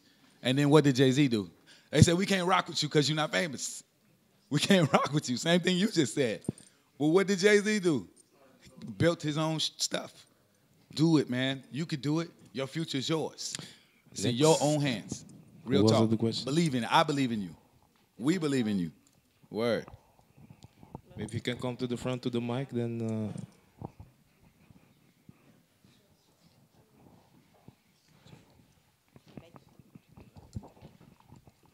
First of all, everyone, thank you for being here, and thank you for reiterating the point that you don't exactly have to hate on trap music, but there's a different way to view it. Especially considering the current climate. I was just actually wondering, what we see in hip hop is that a lot of artists immediately seem to embrace capitalism at some point and consumerism. I mean, Jay-Z is just one big example, but there was Killer Mike before him, Nipsey Hussle too, to some extent, you know, and rappers talking about all kinds of luxuries. What do you think makes these rappers embrace capitalism so quickly as soon as they get put on or they start, you know, getting it popping? I think these rappers see that people legitimize them because of the symbol and the logo. So if Nipsey Hussle was still Nipsey Hussle, a millionaire or whatever status he had, and drove a Buick, he can still drive a Buick, you know. But why did he decide to drive a Bentley? Because he believed that he would be more legitimized out by the community. They would see him as made it. You have success. You have the accolades of success. You know, this kills me a lot. I signed to Loud Records, and the guy who owns Loud Records' name is Steven Rifkin, and his dad's name is Jules Rifkin. Jules Rifkin put out one of the first rap records ever. It's this old man. His name was King Tim III. So Steve Rifkin, the guy who owned the record label that I was on, his dad had been exploiting rap. Right, his dad, King Tim III, was the first rap record, and now he got Wu-Tang Clan and Mobb Deep and Big Pun and Fat Joe and all of us on his record, 3 6 Mafia, right? He didn't drive a car. He wore old dirty jeans every single day. This man was worth $300 million then, when I'm talking about in 1999. He wore old Adidas that was beat up and dirty. You know, I just don't understand why we think in order to be legitimized that we have to buy into the symbols and symbolism that makes people say, pardon me, that I made it. I made it. I think it would be smarter if we said, how many schools have you built? Can we judge it by the schools we've built? Why we got to judge it by the cars we have or how many chains we have? And so, but I believe that's why the embrace of capitalism happens. And I also think it comes from a lack of education. I think people who may not have been educated in the rudiments of capitalism. If we knew capitalism was built off black slavery, I think a lot of us would change our mind. If we actually knew that in order to have a hill of money, you have to dig a hole so deep in the ground that they're going to make us poor forever. That some people going to be poor forever because you sitting on a hill. It doesn't come without some sort of recourse. You feel me? You don't get $1 billion without somebody paying the price. Somebody's going to be real poor. So I think if people saw that dynamic, if we studied capitalism, if we studied the system, I think a lot of us would operate it differently. Mm-hmm. We wouldn't, you know, I really do. If I may add just a little bit, your question was focused on rappers, hip-hop artists, but I think, you know, you could broaden it up to the whole society. In every sector you see that. You see it in the cultural sector, you see it in what we are doing. And I think this is a very interesting example. Yeah, when you look at this story of Otto and Herbie Hazard, who had ever heard of them? Otto and Herbie Hazard, 1, 2, 3, 4. Okay, before the Black Archives. Zero. Nobody. We had never heard about them either. So I think that, you know, we live in a society in which all of us are being trained to think in a way that materialism, wearing nice clothes, having a nice car, you know, is the standard of success. And I have to be honest, I, you know, suffer from it sometimes as well. All of us suffer from it. So, you know, I think it's a challenge for all of us to kind of re-educate ourselves by digging into these archives, connecting with the elders, and indeed critically look at the systems of capitalism, and besides capitalism, sexism, patriarchy, and all those other forms of oppression that people face. So I think hip-hop is also a reflection of the broader community, and it's not just the fault of rappers, it's also, you know, our own responsibility, even if you're not an MC or a rapper. But I think also the way we understand how community works. And a lot of us call for our community when we need something, instead of working with the community when we want to build something. So even if, for example, if you look at what's happening now in Sudan, how many of us would go to a demonstration about Sudan? Probably not, because then we have to look up what it means, what's happening there, we don't know the president. It's too much. But if you have 500 people that are demonstrating for the Sudan, what happens if 100 of those people would want to buy your mixtape, for example? But they don't know you because not you, I'm just making an example. But if you don't show up for other people, how are you expecting other people to show up for you? But also with regards to like the status symbol, we love, and this, I appreciate you so much. But we look for American artists, American thinkers, American academics to validate us. Even just looking at this audience, I see here Esperanza, I see there Addison. If I would be an MC, wanting to know how to make it somewhat and not be independent or in the chokehold of an artist or a record label, I would ask them. Not every day, these people have lives as well. Don't call them every day, Okay, call Esperanza, it's fine. But I would ask Addison, who is somebody who did his release party. They rented out the whole venue when the venue was packed. I would ask him, what did it take for you to have such an amazing release party? I have his record, his CD in my house till this day. When my little cousins come over, I showed them, this is another side of hip hop. You don't have to be a mumble rapper talking about nothing. He did it. But would we ask Addison or Esperanza, or would we wait for the next Power Talk when an American artist comes up and say, hey, what should I do? And would we buy the record? And when there's a release party, would we not ask to be on the guest list, even though the ticket is €5? Because that's also supporting. I organize events for €3. People texted me, can we be on it? It's €3. Same here. The soda in the back is €3. You know what I mean? So these things, we would rather go to a restaurant owned by a chain than that we would go to a restaurant owned by a local person. How do we understand community? That's right. It's so much. There's a question there, then we'll go to the back and then to MC Complex. Like, I got 2 questions, and my second question just totally hangs on to what you're saying right now, so I feel so blessed. First of all, thank y'all, all of y'all, and just everybody here for the inspiration. I think that's most of, and then, yeah, and confirmations too. That's like really dope. I'll just skip to my question. So I'm an artist, but I also organize events, and I have a platform that I'm building. I heard. Just a side What's note, the name it's of your called platform? Verbalism. Check it out on the gram, on the Facebook. Just Verbalism. What's the name of your What's the name? platform? What's the name? It's called Verbalism, like verbalism, just breaking through things with words and art. Anyways, the question is, so for me personally, like I'm managing both my own artistry, but also building the platform. And I'm trying to balance these out. But I feel like as an artist, I put myself to the back to focus on building the platform or doing that type of work. Long story short, how is it, not the golden rule, but do you have any tips how to balance these tools out? In that case, like in my artistry, I will always push what I'm doing with the platform. But because I'm always pushing the platform, even when I'm at home and I'm writing out my thoughts, if I look at my papers, my own goals, they are like I might have like a page, while on the platform, it's like the entire wall is just covered with sheets. How can I balance this out? You have them? Okay. I can just give you some suggestions, but I would start by saying,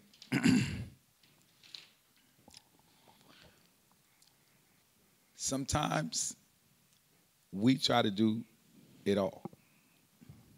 And maybe you need time where you can be the artist and have a team that promotes you the same way that you switch roles and you have the platform full of sheets. You know what I'm saying? So I know I'm definitely not a good delegator.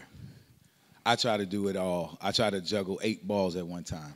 It doesn't work. You just drop all the balls. You know, I would say that you have to be able to organize times where you are the priority. And maybe that means that you then have to be the artist and and delegate someone else to who can be responsible enough.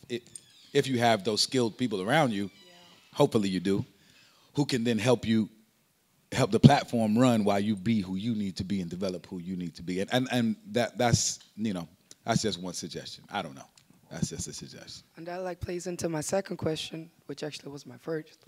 Because indeed, I'm on that point indeed that I realized that too, and I'm actually focusing more. I'm taking a break of everything, and I'm like, hey, I don't mind passing things to other people. Yeah. They do good work too. Yeah. I gotta take this space and time, but in that case, if I do that and build a team either around the platform or around myself, how can I make, or not even, which is how to make proper relationships and safety.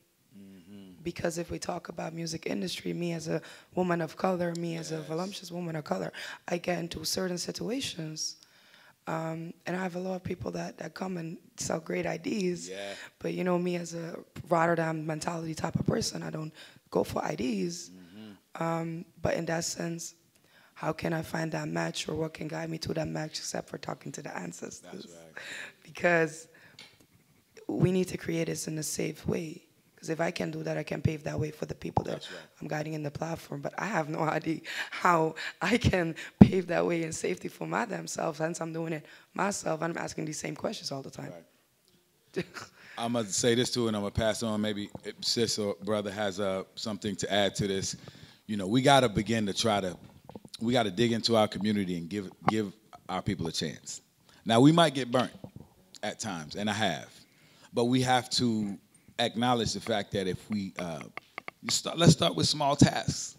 Sometimes if we start with small tasks and say, can you get these flyers made, or can you do something, and for sure they can't handle the bigger task if you can't handle the smaller duty. Sometimes you just got to sweep the floor a little bit, and you ask somebody to sweep the floor, and you go back and look, and the floor's still dirty. I know you ain't the person for the job. You can't even sweep the floor good. You know what I mean? And those of us who run something know we have to know how to do every single job in the whole thing. So that means we got to sweep the floor, we got to know how to make the table, make the food, set the table, invite the people over, and do all the things.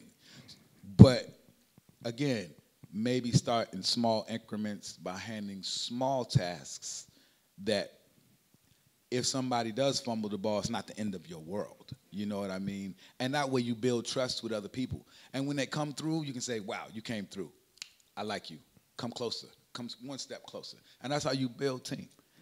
I think you have to have some sort of protocol to how you open up your trust and ability to engage and delegate and put people in the right position to do what you need to do. I think anybody who's ever built a tight organization definitely has started with their main person started out with a really small job. You know what I mean? The person who's running the ship beside them started out as somebody who came through and said, you know what? Let me just take out the trash. Your trash is full. Let me take your trash out. And you say, wow, you're thoughtful. Can you take out the trash and can you?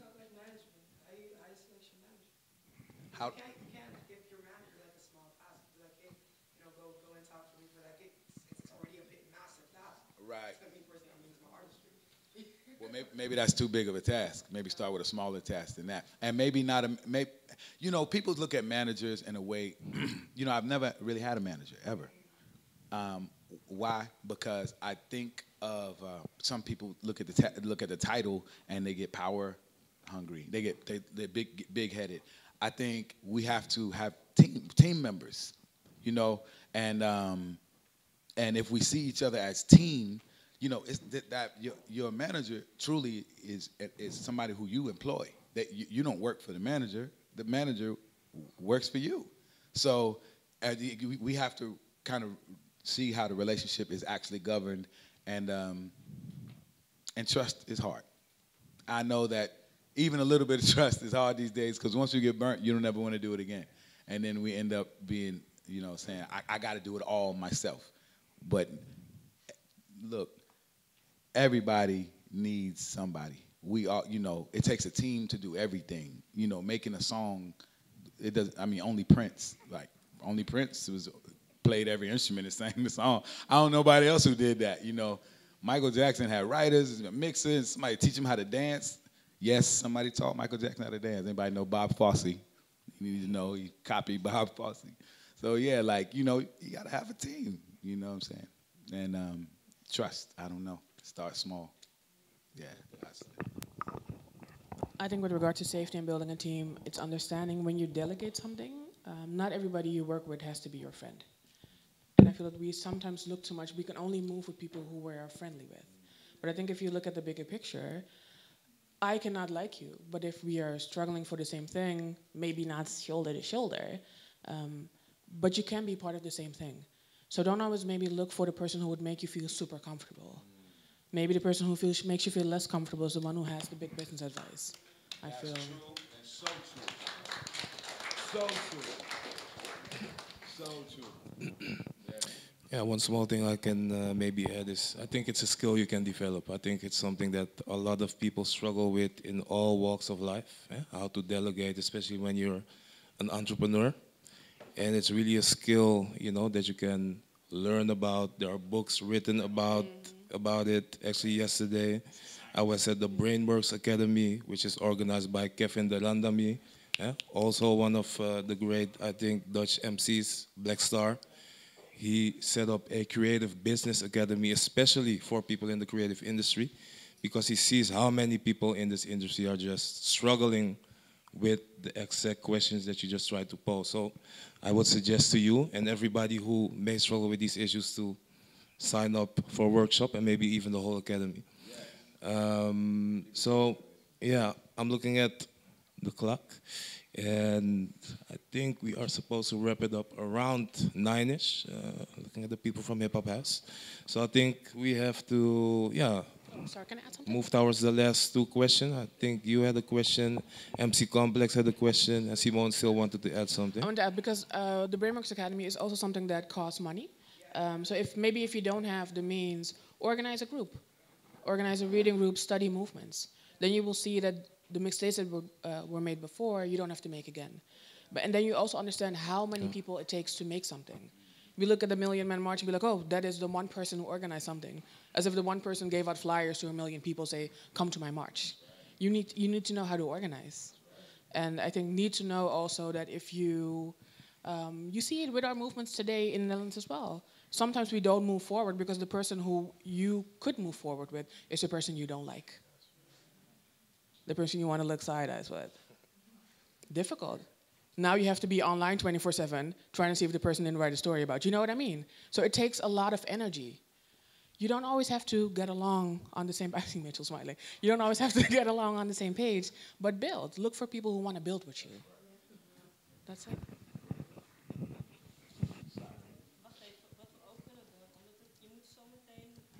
I'm looking at the people of HipHopHuis. How many time do we have left? How much time do we have left?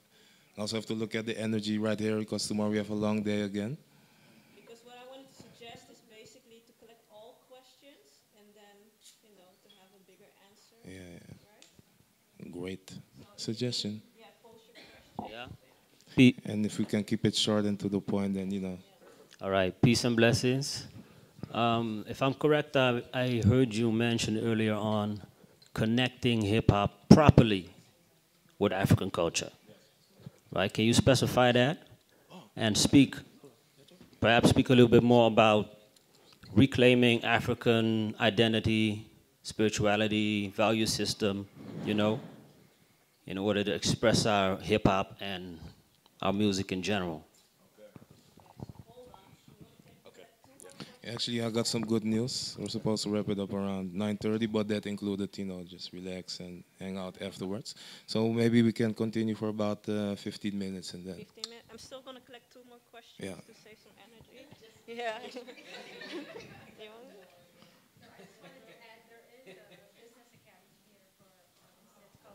Yeah, put it on the mic. Say it loud.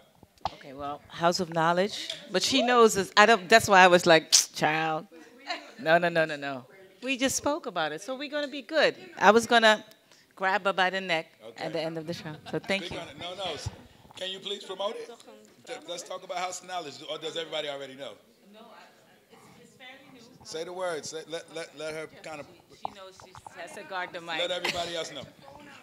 Well, House of Knowledge is basically a foundation that guides up and coming young dancers, singers, MCs, whatever, talent, creative talent. And we guide them to the working space. And it came from me being a musician myself and struggling with a lot of stuff when I started. And I broke my neck a couple of times, still got up, and that forced me to have a drive to basically share what I've been through and, you know, help others along the way. So that's basically what it is. Yeah. Thank you. Okay. Yeah. So, yeah. Nee, hij was heftig. Hij langs een MC-complex en dan gaan we naar de volgende ronde. Ik zag daar, wie nog meer? Hierna. 1, 2.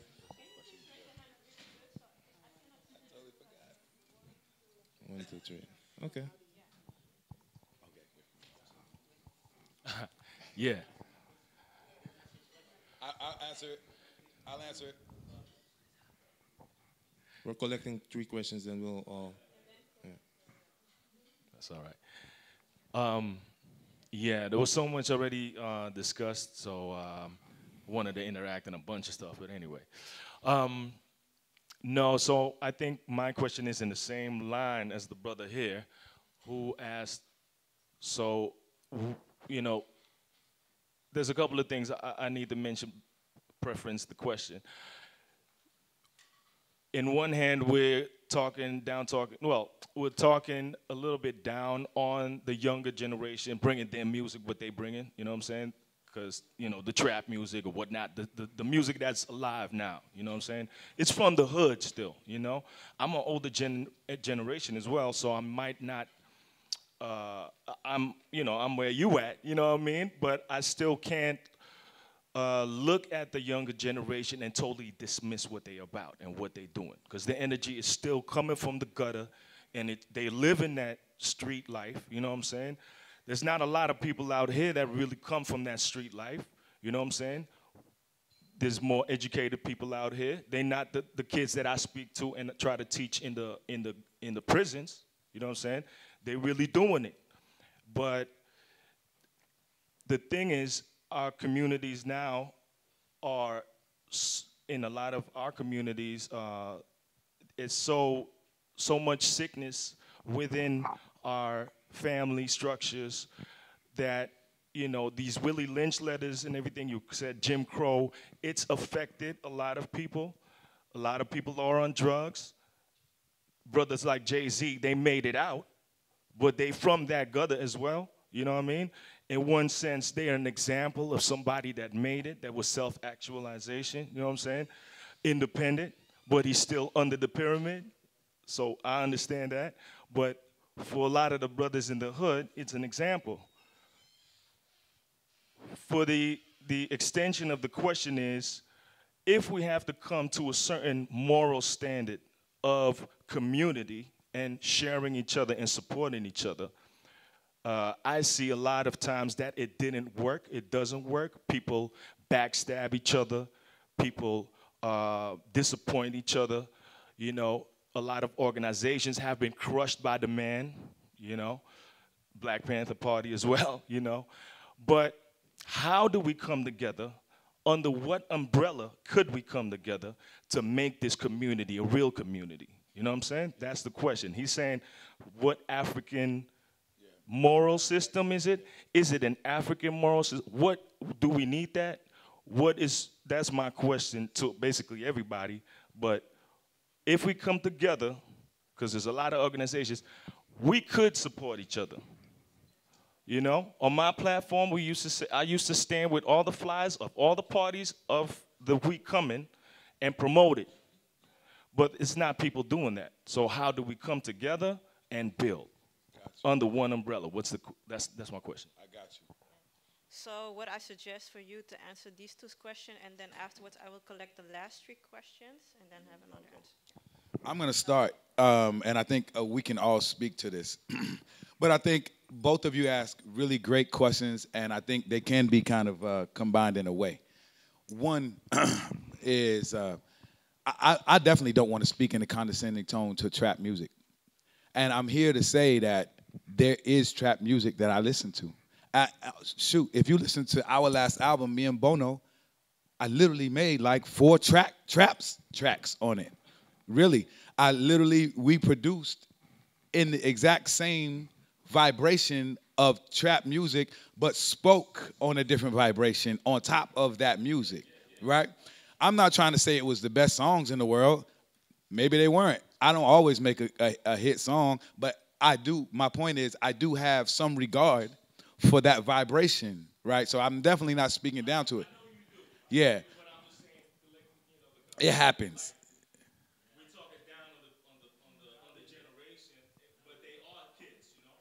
I get it.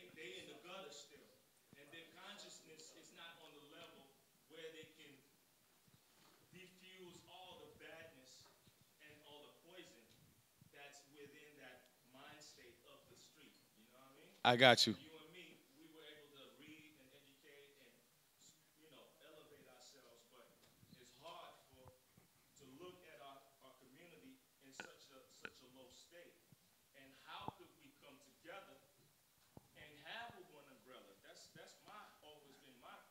And so, this incorporates your question. Okay, so we have this music, and it's here, and I come from absolutely nothing, right? I come from the same place Jay-Z came from, exactly the same, right? Exactly. I come from the projects, right? Albany projects. It's just like Mr. C and just like Big Daddy Kane, right? We have to ask ourselves, what do we want to hear? What do we want to ingest? What do we want to feed our system? Where is that standard? Now, if we're cool with where the standard is, it's going to stay here. What will elevate that standard is to incorporate the elements that give us the potential to shoot our shot the highest way. And those are those African essentials. That is letting the ancestors sit in the driver's seat to dictate what is the song that's going to speak to the souls of us, and not Molly Percocet. It's not that. It's not. It's just not that. And my point is, over that same track, I rap over in my show. You'll see it. Over that same track, you don't got to say Molly Percocet. Right. So what standard do we want? There's no diss to Future. Get your money, Future. I don't have to listen to it, and I don't. I don't even want my daughter to listen to it. Like I said, we can just turn our ear, and I do. I turn my ear. I know Future came from the Dungeon family. He came from Rico Wade. He came from Goody Mob, Soul Food. He knows better. He knows better than that. Right, and he's choosing to say these things. So this is my point. He's shooting low. We got to shoot high. We got to use our council of elders. We have to be able to say, like what I was saying before, who is anointed to use the microphone? Future should have never got the microphone. The elders should have said, what you going to say? No. Come back when you got something to say. And he could have had the same beat, and we would have been doing something different. So this is, in essence, right. It's community. It's community.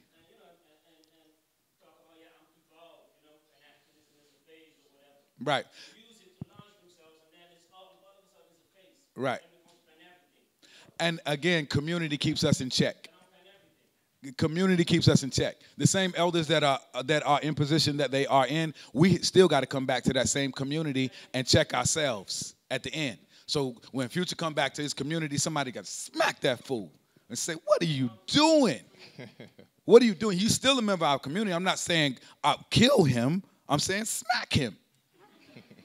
You know, and then we say, no, you don't say that. And he says, all right, I won't say that no more. And that's how community works. We love each other into a better space. We use our African standards and that came before this land. Before Babylon was working, we had this stuff, and it's devoid of that community. And so I think that's the way I would answer into both of those questions. You got me. Simone, had jij nog...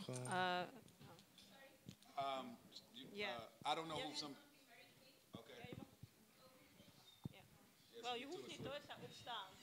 Houd wel kort, want we hebben eigenlijk een speaker. I'm sorry, Short I and to want the to point. add something very quick. As African people, you cannot use some other value system or something other to work from than African culture. So that's it.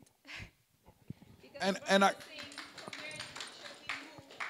African people, so we move from African culture. And I want to say that, like, for instance, if you make hip hop and you don't identify as an African, like, let's say Eminem, right? Well, let's judge Eminem on his standard. We don't have to judge him on African standards. We don't, and I do not. I judge him devoid of the standards that I would judge us with. And some people say, oh, he is the greatest MC that happened. And I say, well, based on whose standard? Based on what book? And if that's your book, then obviously that book is devoid of African culture.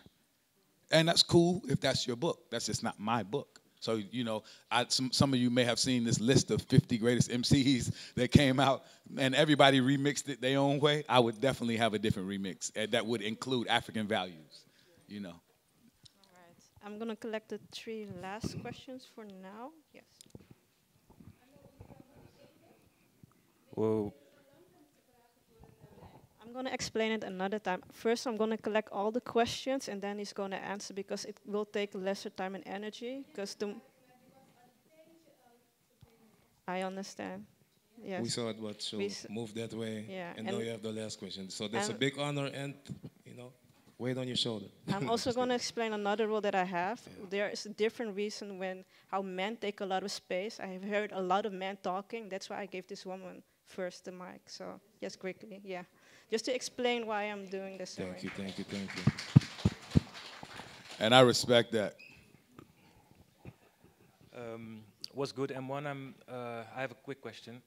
I've heard people talk about fears holding them back, you know. And my question is, what was your biggest fear, and how did you overcome it, or did you actually overcome it?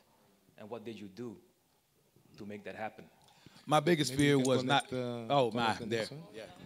Yeah. Yes, because there was this very lovely. I'll help you to remind. What was your biggest fear? There was this really lovely lady who was really picking up for somebody. Like, please give this person a mic. So I really apologize. yeah. I'm sorry. And then, yeah. Okay. You'll get it. No worries. Yeah, I'll step in. It's not even a question. My name is Addison. We worked together a long time ago. How you, okay? I'm good, man. How are you? I just wanna. It's not even a question. I just wanna give thanks. It's like everybody has a lot of questions, but I just wanna tell, like, for a lot of for the scene in Rotterdam, we did a lot. For the scene in Holland, the hip hop scene during the 2000s to 2010. We was representing, and we was like, let's get free. For us, it's it's like our Bible, you know.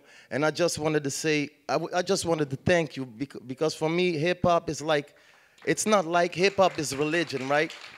And you definitely is a prophet, and I know for sure that Let's Get Free, in special, is gonna be like a scripture that I'll seal it. I'll give it to my kids. I'll give it to my grandchildren. I'll give it to the legacies, like 2,000 years. And the rest, all I wanted to ask you, just tell the other people, whenever you see some real people and meet some real people, let them know that in Rotterdam there's a community, and we holding it down too. Even though you don't hear us, but we still here. That's it, man. I just want to say, this brother right here came to greet us and my People Army crew as a brother, and Addison was immediately enveloped and accepted as immediately my brother. As we met, it was as if we were brothers from another mother. Musically, we were able to tie in and make music and vibe and build. And the seeds that we planted, I'm so happy to see that you continue to go on and build strength. When I hear the sister talk about, I'm not sure if who was talking about you earlier, but whoever it was, it gives me strength to know that you carry forward, made a step, made an imprint in hip-hop music, and continue to do and set forth what Let's Get Free was about.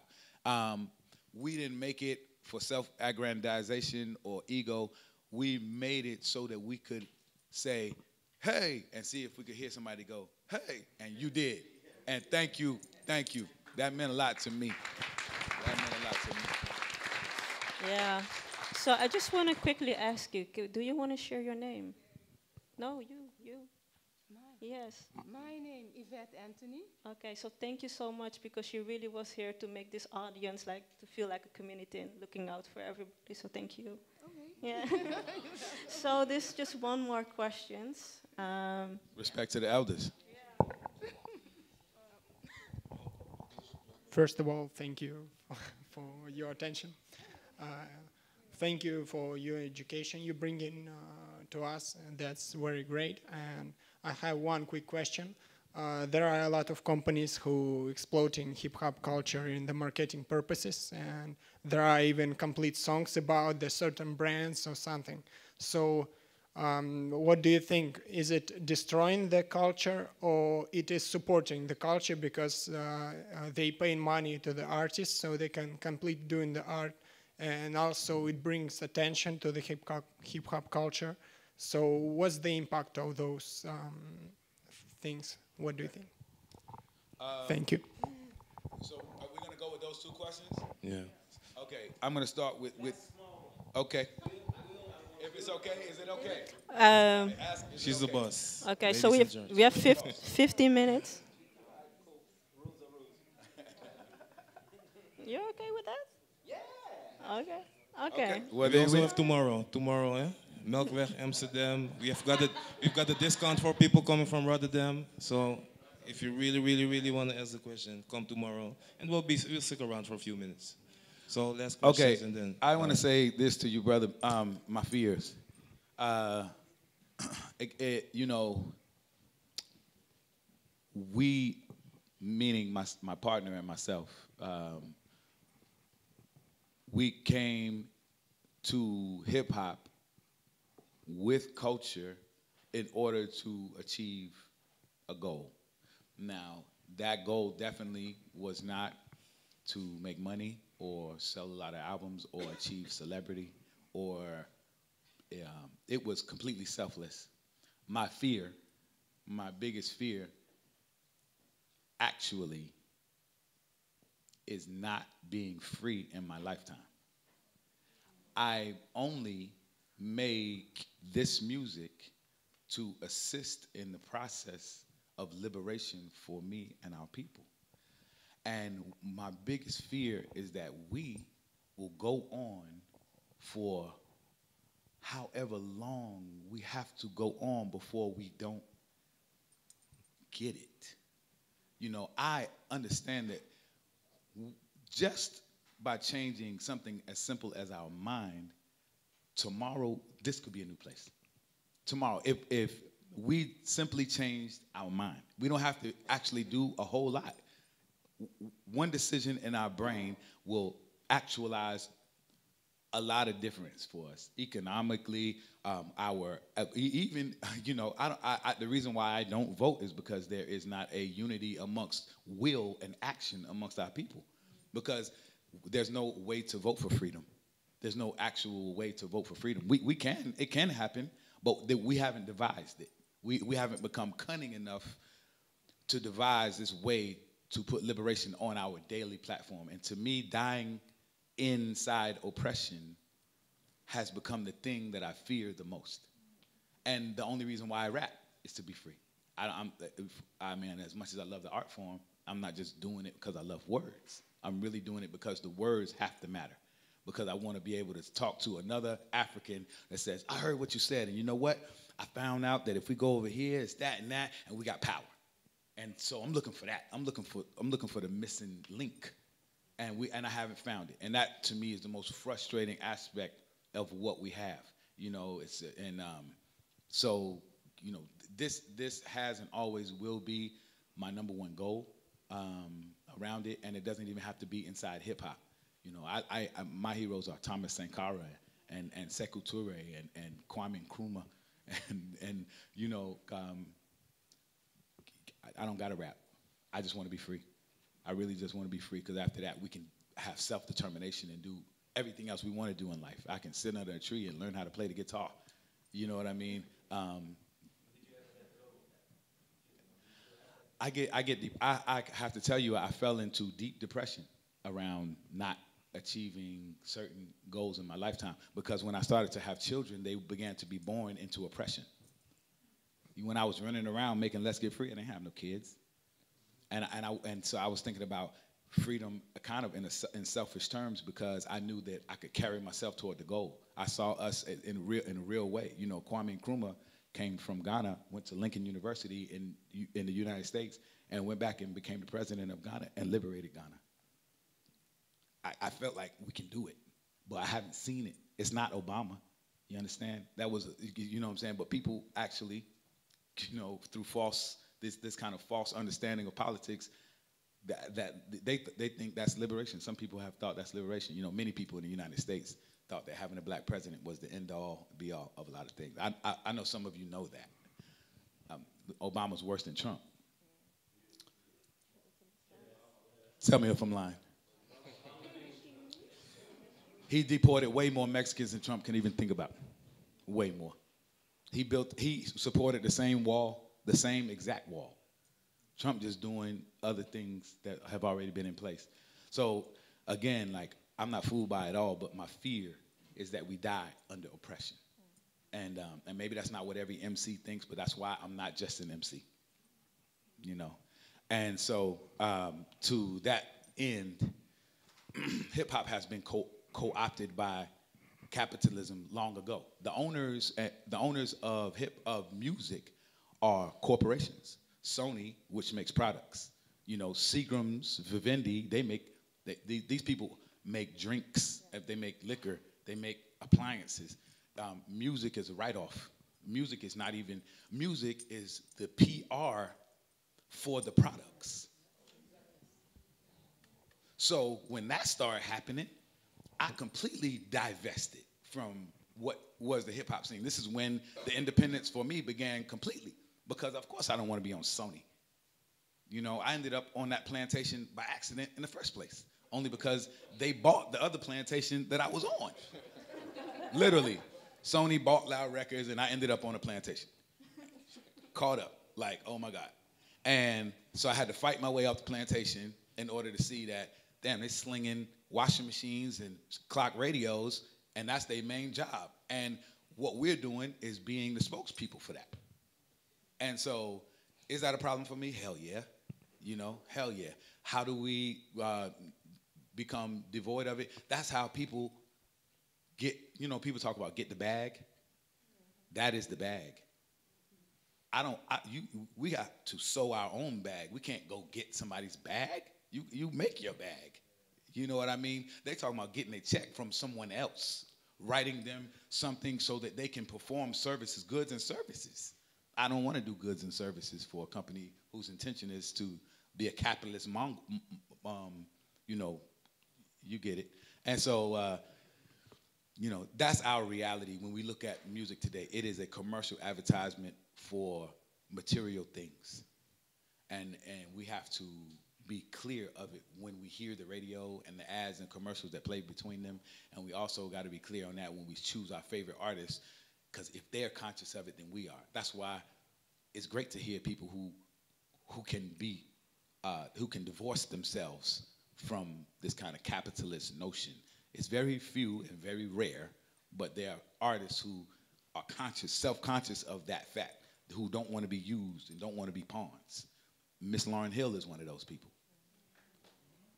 I work with her personally. Got a show coming up with her on November 11th. And I always will work with her because she has principles. And so that matters to me. It might not matter to a lot of artists, but that is music. That is music. That's the the industry of music, but that we don't have to create that. We can create our own thing. We can create our own battleground shows. We don't gotta do Live Nation. We can create our own nation. We can do all of this stuff for ourselves and for the right reasons, and not to be exploited for companies that only want to suck blood and continue to use our culture. Point, period, point blank. Yo, yeah. Round of applause for M1, Simone Seyfak.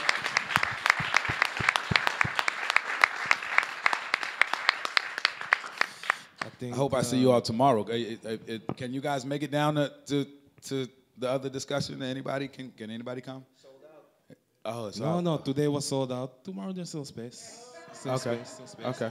And we've got some good news because for tomorrow we're organizing it in the Melkweg, not at the Black Argos, because it's not just a quick Q&A, but we'll also have a show with M1, DJ Bono, Leroy from Zwartlicht. So we're gonna make it a nice party and show combined with the Q&A.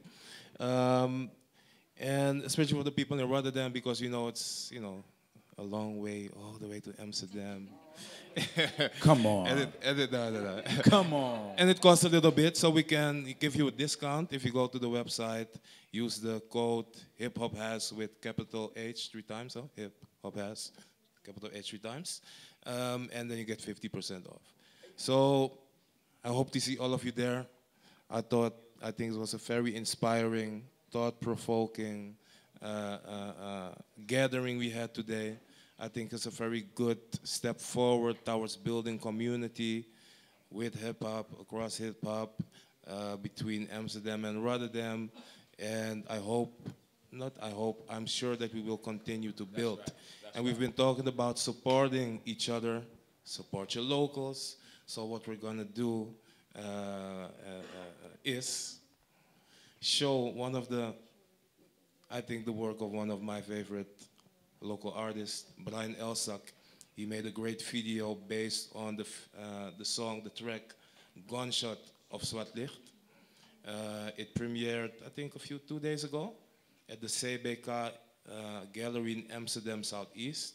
So he whispered in my ear, hey, yo, can we show it? So I'm like, let's do this. Do not just talk about it, but be about it. So I'm gonna download it quickly. Then we're gonna play it on the beamer, on the screen. And after that, I think there's still enough room and space. In the meantime, before we play this video, I want to ask in here, does anybody at all use the tool of meditation? Anybody meditate? Good. Okay, well, look, this is great. I meditate. I also have begun to make meditation CDs, right, or albums. I'm on my second meditation album. They call M1's Meditation. And what I would like to do right now is meditate with you all. Just a quick meditation. I think it will help us. I really do. And it's only a breathing exercise, and so don't be afraid of what's about to happen. But we just want to center ourselves. We want to have a moment where we align, and we clear the space to even allow this information to happen and to process what went down. You with me? Y'all with me on that? Yes. So very quickly, and I'm going to put this microphone down, all I'm going to ask you to do is sit with your hands, palms face up on your lap, feet on the floor, both feet flat on the floor. And I would like for you all to, if you can, I would like for you to close your eyes. Everybody close your eyes. Feet firmly on the floor, palms upward in a receiving manner. That's to receive energy and to receive enlightenment, to be open to a new discourse and to give thanks.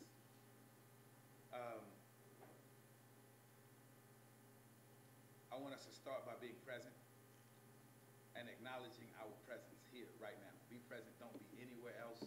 Try to control where your mind is. Don't think about where you have to go after this. Think about where you are right now. Be completely present. And for the next minute, we're going to do a breathing exercise. Deeply inhale through your nostrils and exhale through your mouth. Ready? Inhale. Inhale through the nose. Exhale through your mouth. Deep inhale through your nostrils. Exhale. One more time. Inhale. Exhale. Now, the last one, what we're going to do is an expressive exhale. So when we inhale through our nose, we're going to exhale and make a noise like or any noise that comes with your exhale. So inhale through your nose, long. Expressive exhale.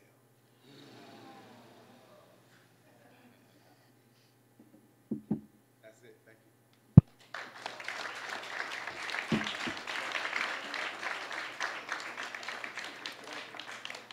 Thank you. Do it. Use it. It works. Use it. Believe me. Use it. Do it. Wait. Did I give you enough time to download? Yep. Perfect timing. Yeah. Anything you want to say about it? Okay. Here it goes.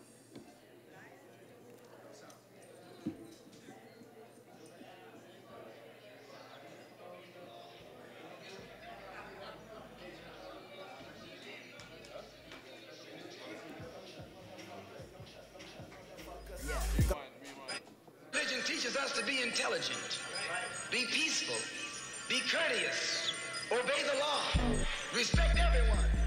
But if someone puts his hand on you, send him to the cemetery. Gunshot motherfuckers, gunshot motherfuckers. Gunshot motherfuckers, gunshot motherfuckers. Niemand hier is conscious, je fokt hier met wat monsters. Niemand hier is conscious, je fokt hier met wat monsters. Gunshot motherfuckers, gunshot motherfuckers. Gunshot motherfuckers, gunshot motherfuckers. Niemand hier is conscious, je fokt hier met wat monsters. Niemand hier is conscious, je fokt hier met wat monsters. Sinds meneer verbidden is, weet ik niet echt wie ik moet trusten. Je beste mattie kan je in een setup zetten als je hustelt. Fuck de straat hier alsof ik met mijn banen tussen bakstenen zit. Spreid mijn knowledge met mijn jongens, dit is zo basic fit. Blakke man vallen, blakke man trekt volle zalen. Blakke man komt alles halen, zelf je kleinkinderen hebben. Blakke man nu als vader, integreer als ik penetreer. Bitch, ik interesseer als ik converseer. Ja, ik ben de man als ik presteer. Maar nog steeds een kutneger als ik protesteer. Broer, schieten gaten in je theorie.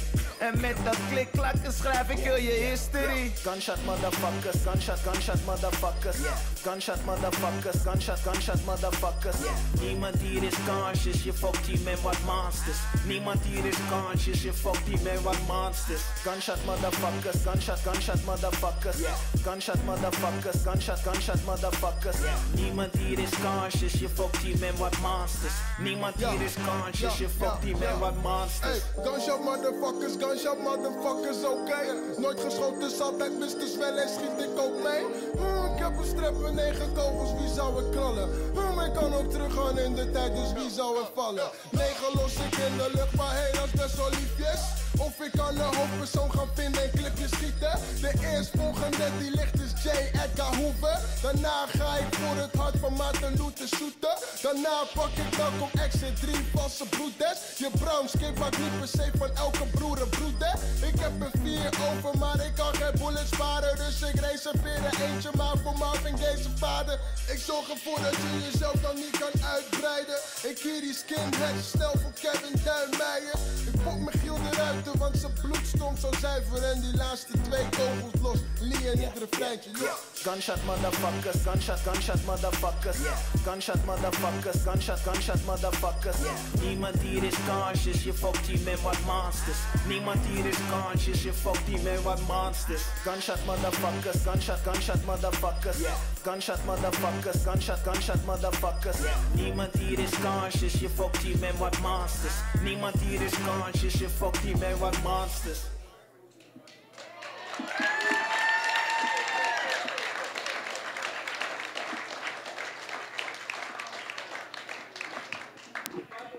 Ja, ja. Yeah, and the video can be seen at the gallery. Yeah, at CBK Zuidoost. It's part of Mental, a new exhibition. It's pretty cool with a lot of artists, 11 different artists. And yeah, this will be out at some point on the internet, but we're still figuring out.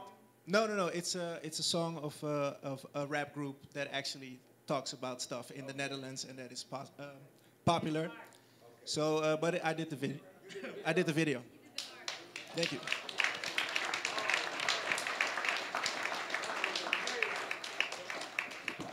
All right, so join us tomorrow, 6:30 Melkweg. One of the guys from Zwartlicht will be there, Leroy performing. AC will be in the panel, and we'll continue the convo with M1. Maybe about why he thinks Obama is worse than Trump. Join us.